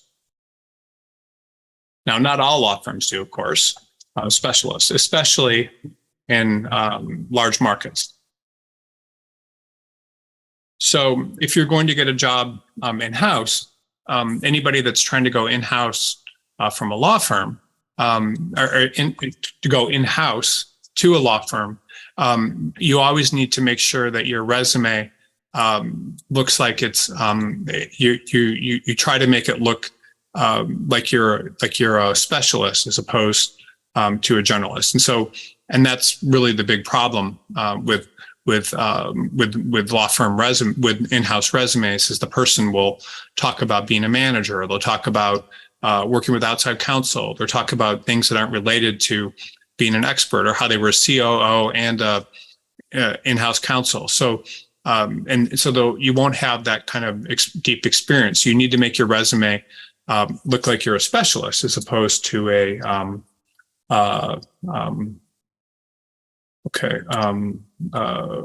you have to explain how you're more of a specialist than a generalist, and the better you do that, the better off you'll be. Wow. So everyone on this call, I would say this is I'm seeing a lot of people getting laid off, and this person said that they got laid off, and this is just really unfortunate that this person got laid off. So this was a resume. I don't know if the person really went to UVA, because we changed the schools for some people, but this person's resume said they graduated from, the one we looked at said they graduated from UVA, and they were laid off after just 4 or 5 months. And just so everyone understands, this is happening everywhere. This is a very scary legal market. I've seen lots and lots of resumes of people that have been laid off. And as a matter of fact, it's probably getting close to the worst I've ever seen. So I think this will be a time when people look back in the past and they realize how bad it was. A lot of times when you're in the storm and these things are happening, you don't really realize it, but getting laid off after 4 or 5 months, and then as UVA graduate, I'm assuming UVA is still ranked a top 10 school, and been looking for a job for 10 weeks and not been able to find one yet. Yes. So the person passed the bar, so they weren't laid off or fired for that. And the work was very slow. And this says the attorneys were very harsh, letting me go and try to impart that I was a terrible attorney and bad fit. So the first thing everyone on this call to understand, if you're a new attorney or you've had a bad time as a summer associate, it takes 4 to 5 years, or well, it takes, at least 2 to 3 years for an attorney for a new attorney to be broken in. And then it takes, 2 to 3 years. And then it takes, 4 to 5 years for an attorney to become proficient. 4 to 5 years. So, and what that means is that if anybody gets laid off after 1 year or that sort of thing and told their work's bad, typically, if you're really working hard and you're not arrogant, don't have issues and that sort of thing, the odds are pretty good that you're actually are a good attorney, and whatever's happening to you has nothing to do with your skills, because you don't learn to be an attorney when you're in law school. You learn to be an attorney when you get out of law school, and there's no way a law firm can make that determination that you're a bad attorney in 4 to 5 months. It's pretty much impossible. I mean, you have to learn all the skills and things. Now, you do have to be very careful about being accurate, not making typos, and thinking through things and looking over work product before it's turned in. But law firms understand that when they're hiring you. So the only time law firms are really mean and lay people off and things is when they don't have enough work and they try to put it on the person that they're laying off, as opposed to that. So this person's asking what types of firms and markets should they focus on. So you were trained as a litigator, you should look everywhere. So the idea is anytime someone is laid off or looking for a position, you need to look, you need to get out there and look everywhere. So, meaning, as many markets as possible. So typically the markets you would look at would be markets where you have connections, meaning, family, went to school there. Maybe, I'm not suggesting you look at Charlottesville, but if that's where you really went, but maybe, wherever your college was, then you would look at, where, and then where you're licensed. So look at lots of firms. If you're in Connecticut, look at all firms in Connecticut.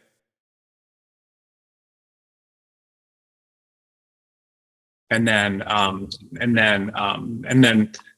the idea would be whenever you're looking at firms. So again, you have these firms. Everyone can get a job, by the way. If anybody is ever nervous about not being able to get a job, as long as you focus your resume in a certain practice area, you're always going to be fine. So 5 would be, your largest firms. And so say you started at a 5 firm and got laid off, or maybe you're at a 4 firm, large, medium. I'm just kind of going through this, smallest. So all it means, by the way, when someone's lost their job is you might have been at a 4 firm. So it's going to be harder for you to get a job in a 4 firm if you're laid off than to get a job in a 3 or 2 firm. So typically what people do when they're having problems getting a job is all you need to do is just move from a 4 to a 3 or a 3 to a 2 or a 1, and then you can move up later. So I've seen lots of people, by the way, that graduated from top 10 law schools, or even better, that started out at like, 4 firms or 5 firms and then failed the bar like once, twice, 3 times or whatever. And then we're like, wow, this is horrible. What happened to me? And then they drop down and the only firm that will hire them is 2 firm or 1 firm. And then they just work their way back up and they kind of learn all these lessons and become better attorneys. And a lot of times they end up as partners and things in 5 firms. So there's nothing wrong with you not having lost your job. All it means is you just have to go down the pipe a little bit and then work your way up. What I would suggest is the problem with litigation, this is just so everyone understands, with litigation is a couple different things can happen. So your job, this UVA grad's job, was doing commercial litigation, and commercial litigation is harder to get a job with than insurance defense or personal injury.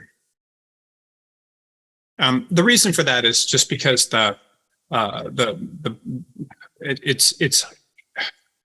it's easier to prove a case in insurance and personal injury than it is to defend. I mean, it's harder to defend commercial litigation. The clients are typically larger. It's just so.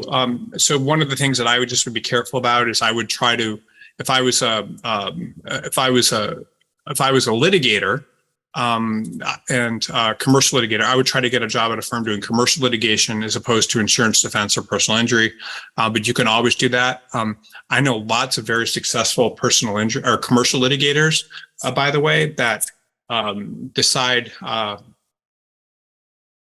that they're more excited about doing something like personal injury and move to that. I mean, there's people like from Gibson that went to Harvard and all sorts of things like that. So there's nothing wrong with doing one of these or even doing personal insurance defense or whatever. But you just remember that you're going to learn different skills doing commercial litigation than you might doing personal injury as well. So it's just something to be very concerned about, to be very aware of when you're looking for jobs.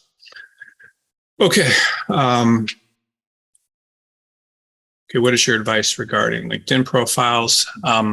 So LinkedIn profiles, I think, again, that's something I should probably do much better because I don't know what it is, but I mean, it's tens of thousands of LinkedIn connections or whatever. Is it okay not to have one? Yes, I think it's okay not to have one. And I don't know that you necessarily need one. A lot of times when people have LinkedIn profiles, it can sometimes, I've heard of a lot of people being disqualified for jobs because of their LinkedIn profiles, meaning someone looks at who they're connected to or someone looks at their interest and they're incompatible with the law firm wants. But at the same time, if you do have a LinkedIn profile, the law firms will often look at your connections. And they'll look at your activity and things, and they'll make judgments about you from that. So if you do have a LinkedIn profile, you should work on it quite a bit and make sure it's good. I'm unfortunately, someone that doesn't work as much on their LinkedIn. And again, I should do it. I'm not saying, but this is what I spend most of my time doing is stuff like this. So. But yeah, if you have a LinkedIn profile, you should definitely work on it. I talk to people. I remember I was representing all of these. I was doing a search for a law firm that was looking for partners not too long ago, and they kept disqualifying people and would be like, this person doesn't have enough LinkedIn connections. This person, I thought that was really unusual. But these are big law firms. I mean, I've seen lots of law firms do this, even with senior associates. Like if you don't have enough LinkedIn connections, that sometimes they don't like that. I don't know why that is. But I'm assuming that if someone in a law firm is getting business from LinkedIn and they don't see that you're not active on it, they may think less of you. I don't know why that is, but so if you have one, I would just recommend being very active on it and learning whatever you can about that. This person says, I've been practicing over 20 years. Is it okay to link? again, I don't know what that is, but I think people that list their LSAT score are, the only people that list that typically, people that list are, and again, I'm sure 85% is really good. And I mean, it probably means you have very natural legal skills. Their LSAT scores, but are people that are like, 98 percentile or something, or, really, really good. Like, and I don't even know what these percentiles translate into, but I think 170 is 90th, and then 171 is 90.1, 90.2 is 172. But just listing only exceptional scores, that may, and there may be a reason for that. In the reason, sorry, I'm just writing this down, exceptional scores. The reason you only want to list exceptional scores would be, and the only reason you would ever list it would be if you went to if you went to a tier 4 law school or something, or tier 4 or tier 3, meaning not one of the best law schools, but did really well. Law firms may think, oh, you got a scholarship or she got a scholarship, and they have really good aptitude. But other than that, you don't list your LSAT if you went to a top 25 law school. LSAT if you went to a top 25 law school and that sort of thing. So, typically it's presumed you did well. The only reason you would list it is if you went to some, I've known people that, lots of people, it happens all the time. If you do really well on your LSATs and you get like 98 percentile or something, you will start getting these letters from all these law schools offering you a full ride. And most of the time they're not great law schools, but are not the highest ranked. But a lot of times people go there because it's free or whatever. And that's okay. So, but you just list, if you list your LSAT score and you went to some law school that wasn't that great, then law firms will assume that you could have gotten into much better schools, but you went there because it was free. And so maybe that helps you a little bit. There's not a lot, to that, but I mean, that's how I would, do that. So give me 1 second here. So I'm just going back. I want to make sure I don't use people's names. Okay, so this first question is kind of interesting. It says, what role do keywords play in your resume, and how can you incorporate them without seeming too genetic or generic? So the idea would be if you were, and these are just different, ideas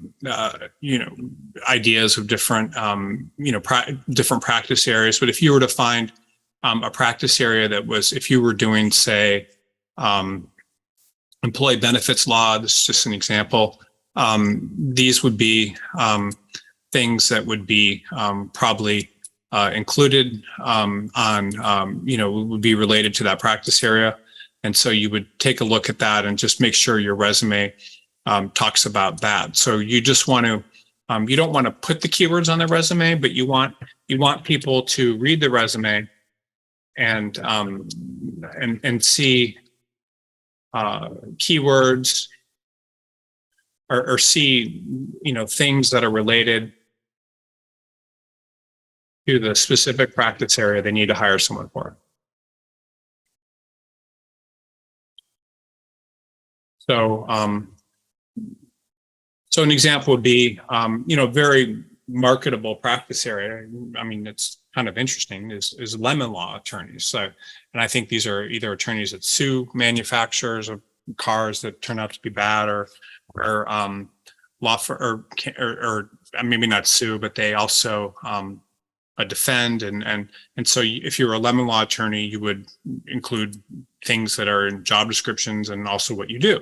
And you wouldn't talk about litigation generally, or being a plaintiff's attorney generally. You would talk about whatever the statutes are that are related to lemon law and things like that. You would talk about that, and then the lemon law firm would take a look at that and see more of what you do. So people, if you're a wrongful death attorney, like they want to see keywords and so forth related to that. So you need to have the ability to, your resume needs to really talk in a lot of detail about whatever your practice area is. And the more keywords that are related to that, the more you stick out. Because people, again, the test of a resume is how much how much does the scent of the resume indicate the type of work the person is doing?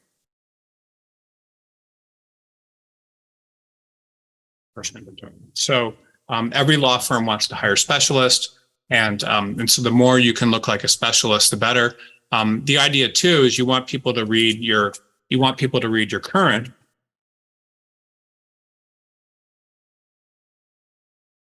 current and past experience and see the keywords and other information related to that.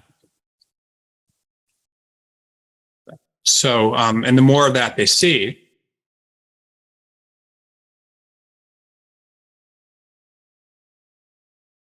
the happier they are. So I hope that makes sense. So everything should look as much as possible like that. So again, if a law firm is seeking someone to do lemon law, in your last job, you did a little bit of lemon law, but not that much. And then this job, you do nothing but lemon law. You would want to make sure that you have descriptive keywords for both jobs in there, because law firms are going to like it the most. And so, one example would be like, let's say, would be you had, I don't know, so I'm just making up a disease, scoliosis, tuberculosis. I don't even know if that's a disease, but I'm just making it up. You had scoliosis, tuberculosis, disease. And so you wanted, you were looking for a doctor, and maybe, there's the keywords would be spine, pinched nerve,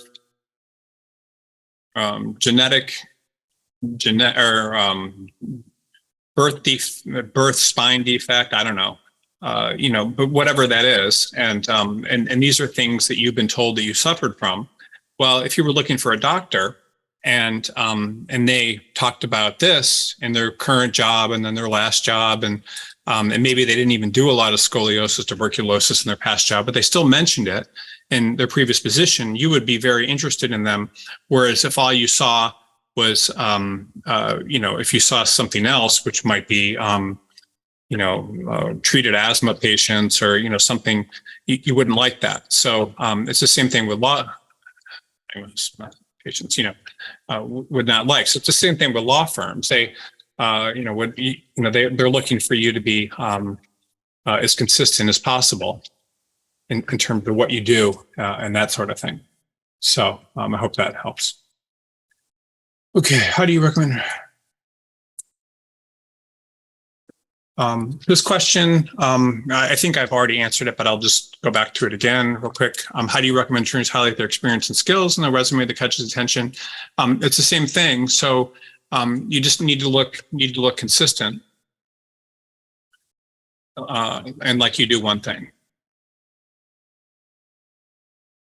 Do one thing and one thing only.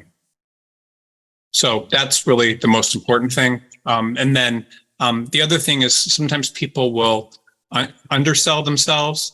So sell themselves. So, you want to make sure you emphasize the best aspects of your experience. And then and not talk about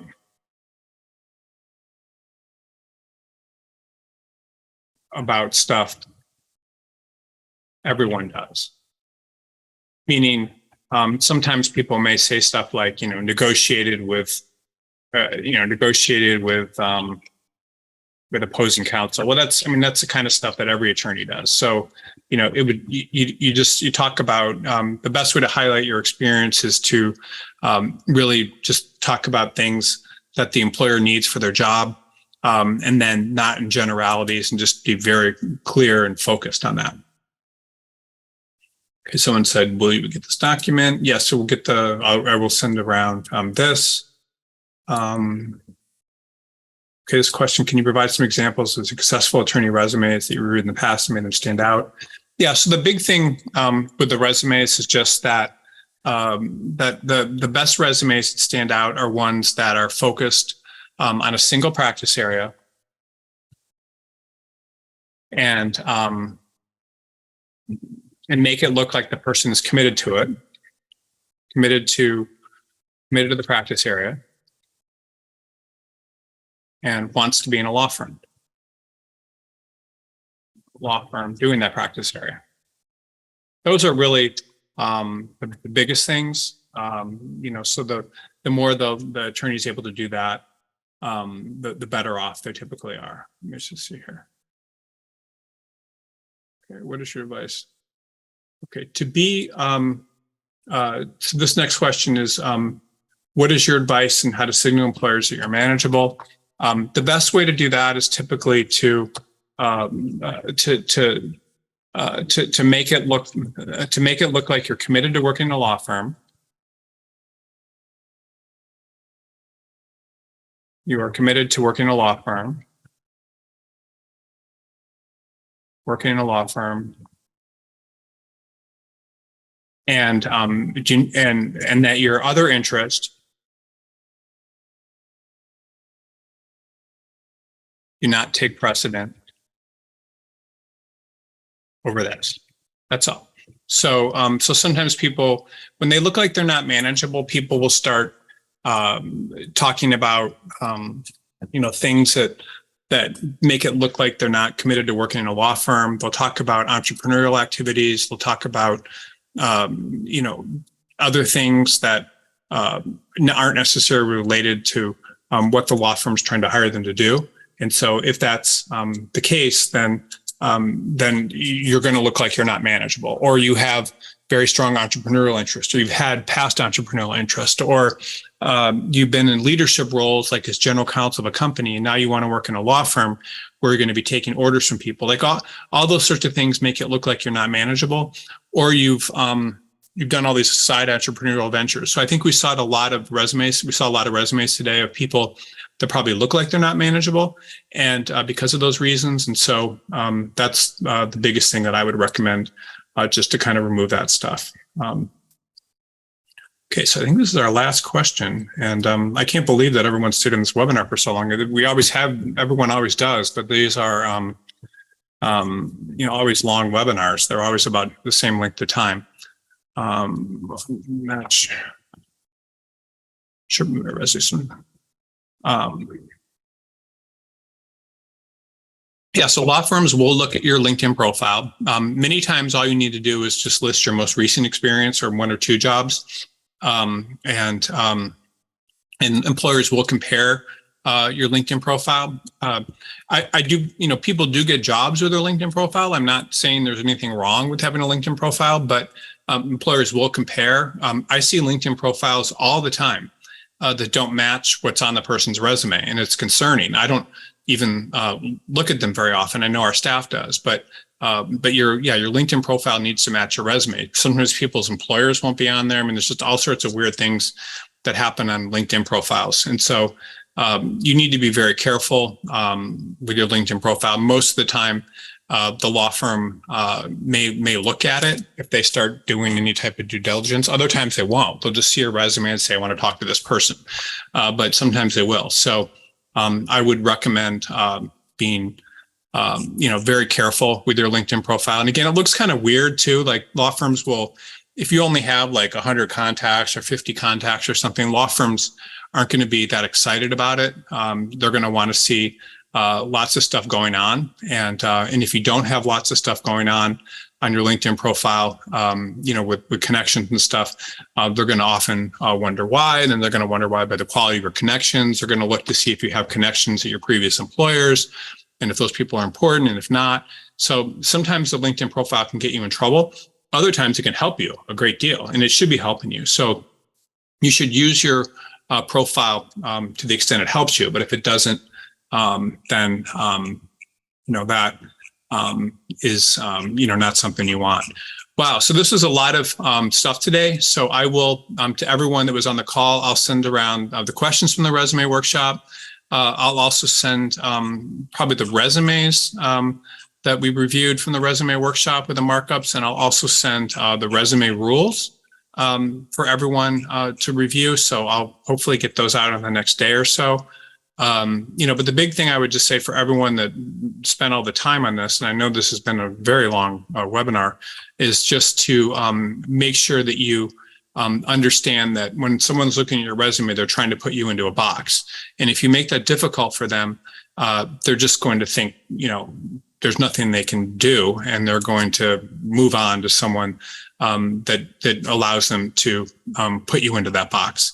There's lots of things that go into reviewing your resume, but the biggest and most prestigious firms often will have in-house people reviewing them, and they're looking for, the quality of the firm and your school and things, but and how well you did in law school. But most firms aren't like that. Most of them are just looking to see if you look like you can do the kind of work that they have, and if you're interested in it. And if you are, that's great. One of the things I just want everyone to understand too, that I think is very important, is that the whole recruiting industry and what I do is interesting in a lot of different aspects. But one of the things that's most interesting about it is that law firms typically have always, most recruiters are only interested in people that went to the biggest law school or the best law schools and work at the best firms, and then as associates, and then then the practice area has to be hot, and then also they're interested in partners, but then the partners have to have a certain amount of business once they get beyond a certain length of begin. And this is just kind of how the businesses always work. But in reality, and it doesn't need to be through a recruiter or otherwise, but your objective should be to get a job and not listen to what a recruiter's saying. And so what I'm telling you, just from the standpoint of getting a job, is that what you need to do is your resume needs to be very, very focused on one practice area, and then you need to look like you want to do what you're doing. And it doesn't. And if you have things on your resume that aren't necessarily compatible with your practice area, they need to be dumbed down or minimized, because all anybody's doing when they have an opening is we're just saying, does this person look like they could do the job, and they're interested and they want to do it? And if you don't, then they're just going to move on to the next resume. And most employers, when they have an opening, get a lot of resumes. And every time they're looking at a resume, they're thinking, God, I hope this is a good one and matches what we need. Most of the time, they're seeing resumes that send off all these smoke signals of different directions. Like the person's not necessarily interested in this practice area. They probably couldn't do it. They've done other things. They look like they're interested in something else. And that's how most resumes work. And so most resumes, the employers get them and they're like, these resumes are trash. And they're not trash because they're bad resumes. They're trash because the person has put all this stuff on them that doesn't look like the person's going to commit or be interested in that practice area and what they have. And so that's really what you need to do, is you need to make sure you look at your resume from the point of view of an employer. And when you do that, you make sure that everything is consistent. And again, these questions about LinkedIn were interesting because that's another example of showing inconsistency. So people will look at the LinkedIn profile and it will show inconsistencies, and it will show things that are wrong. I had, one of the things, there's a couple of things, someone asked for really, really good resumes, and some of the best resumes I've ever seen, it's kind of interesting. They often say the least. They'll say like something like Harvard Law School, order the coif, and then, I don't know, Yale College. And then they'll just say, and they won't even say anything after Yale College. You might just say Phi Beta Kappa or something. And then they'll say a big law firm name, and they'll just say corporate associate. That's all they'll say. And they'll just say the date. And then they may say clerkship, United States Court of Appeals, whatever, then the name of the judge, and then member New York State Bar. I mean, they don't say a lot because the experience, where the person's worked and where they went to school and everything is self-explanatory. So those are the best resumes. It's like you don't need to. They don't raise a lot of questions, and the person that has that really good resume is very smart, because they're not including a lot of detail that's allowing, and they're focusing the resume. They're not including a lot of detail that's allowing the reader to go in different directions and disqualify them. The person can read into whatever the great school is and just reach a conclusion, this person's really outstanding. That's all they need to see, or they work at a great firm. And they don't need to know about the person being an part of this leftist or right or conservative organization, or reading about how the person has all these interests that have nothing to do with practicing corporate law at this giant law firm. That's just a very focused resume. And these are the best resumes. Very few people do this. And as a matter of fact, the only people that do this are the people that are coming out of your very best firms, and because they understand that the less you say often is the better. So a lot of times people will believe the more I say, it's the better. But really, when you say too much and you detract yourself from getting a position. So employers want to read your resume. They want to feel confident that you can do the work and that you're interested in the job that they have. And that's all they need. They don't need anything else. But everyone gives them all these other things. They have to say to themselves, like, why do we need another? Why is this person doing all this crazy extracurricular stuff? Why are they starting their own businesses? Why have they done all these other things? What's going on? Like, and this is how employers think. And then it gets you disqualified from jobs. So the only way to qualify yourself for jobs is to not give law firms reasons to disqualify you. And the only reasons you can give for not disqualifying you are the fact that you're committed to the practice area, that you don't have any outside you're not going in a million different directions. You're focused, and you know what you want to do, and you're not a dabbler. And if they hire you, you're going to commit and sit down and do the work. And that's how the employer wants to think about you. But the problem with all these resumes, or almost everyone we review today, is you can't tell what the person wants to do. You can't tell if they're going to stick around. You can't tell, why. You don't know why they're doing all these different things. You don't know what they're really interested in. You don't know what they're going to do next. You don't know. I mean, you need to be able to answer all those questions. And the best resumes that I see, a lot of times I can look at them and say, oh, this person's perfect for this firm, or this person's going to go to this firm, or I bet they get a job here. And that's what happens. But most resumes, you look at them and you're like, I can't figure out what the hell's going on. And so that's the problem. And you need to look at it from the employer's point of view. And then you also need to look at it from the point of view of, if I had a serious personal injury case, what I want to, and again, just looking at a personal injury attorney, would I want to hire this person to represent me? Do I care that they were a corporate attorney or they did this other practice? I mean, no. You want to look at them and just say, wow, this person looks perfect. I don't see anything that detracts from my interest in hiring this person. And if you're able to do that, then you're going to be a lot better off. And that requires you to look at the resumes the way I did today, but also to understand that all this other stuff that you think is important because you're interested in yourself, and everyone's like the most interesting person to themselves out there. But everything that you think is important probably doesn't belong on your resume, because if you put it on there, it's going to scare employers away. And you don't want that. You need to have a resume that allows them to think positively of you. So as someone that's committed to a practice area. So that's really all I have. I appreciate everyone being on this webinar. I'm sorry I don't have the ability to send you all these notes right now, but I promise that if you signed up, everyone will get them. And then next week, we'll be doing cover letter reviews. And so we'll talk about that. Same thing with the cover letters. We'll talk about, you need to make sure the cover letter is very focused on what you're trying to do as well. And that it doesn't detract from the focus of your resume. But we'll talk about those next week. And then I believe the same person you sent your resumes to, if you sent it this week, would be the same person that would review what we'll do the cover letter review with next week. So thank you everyone for being on the call, and I will talk to you next week. Thanks.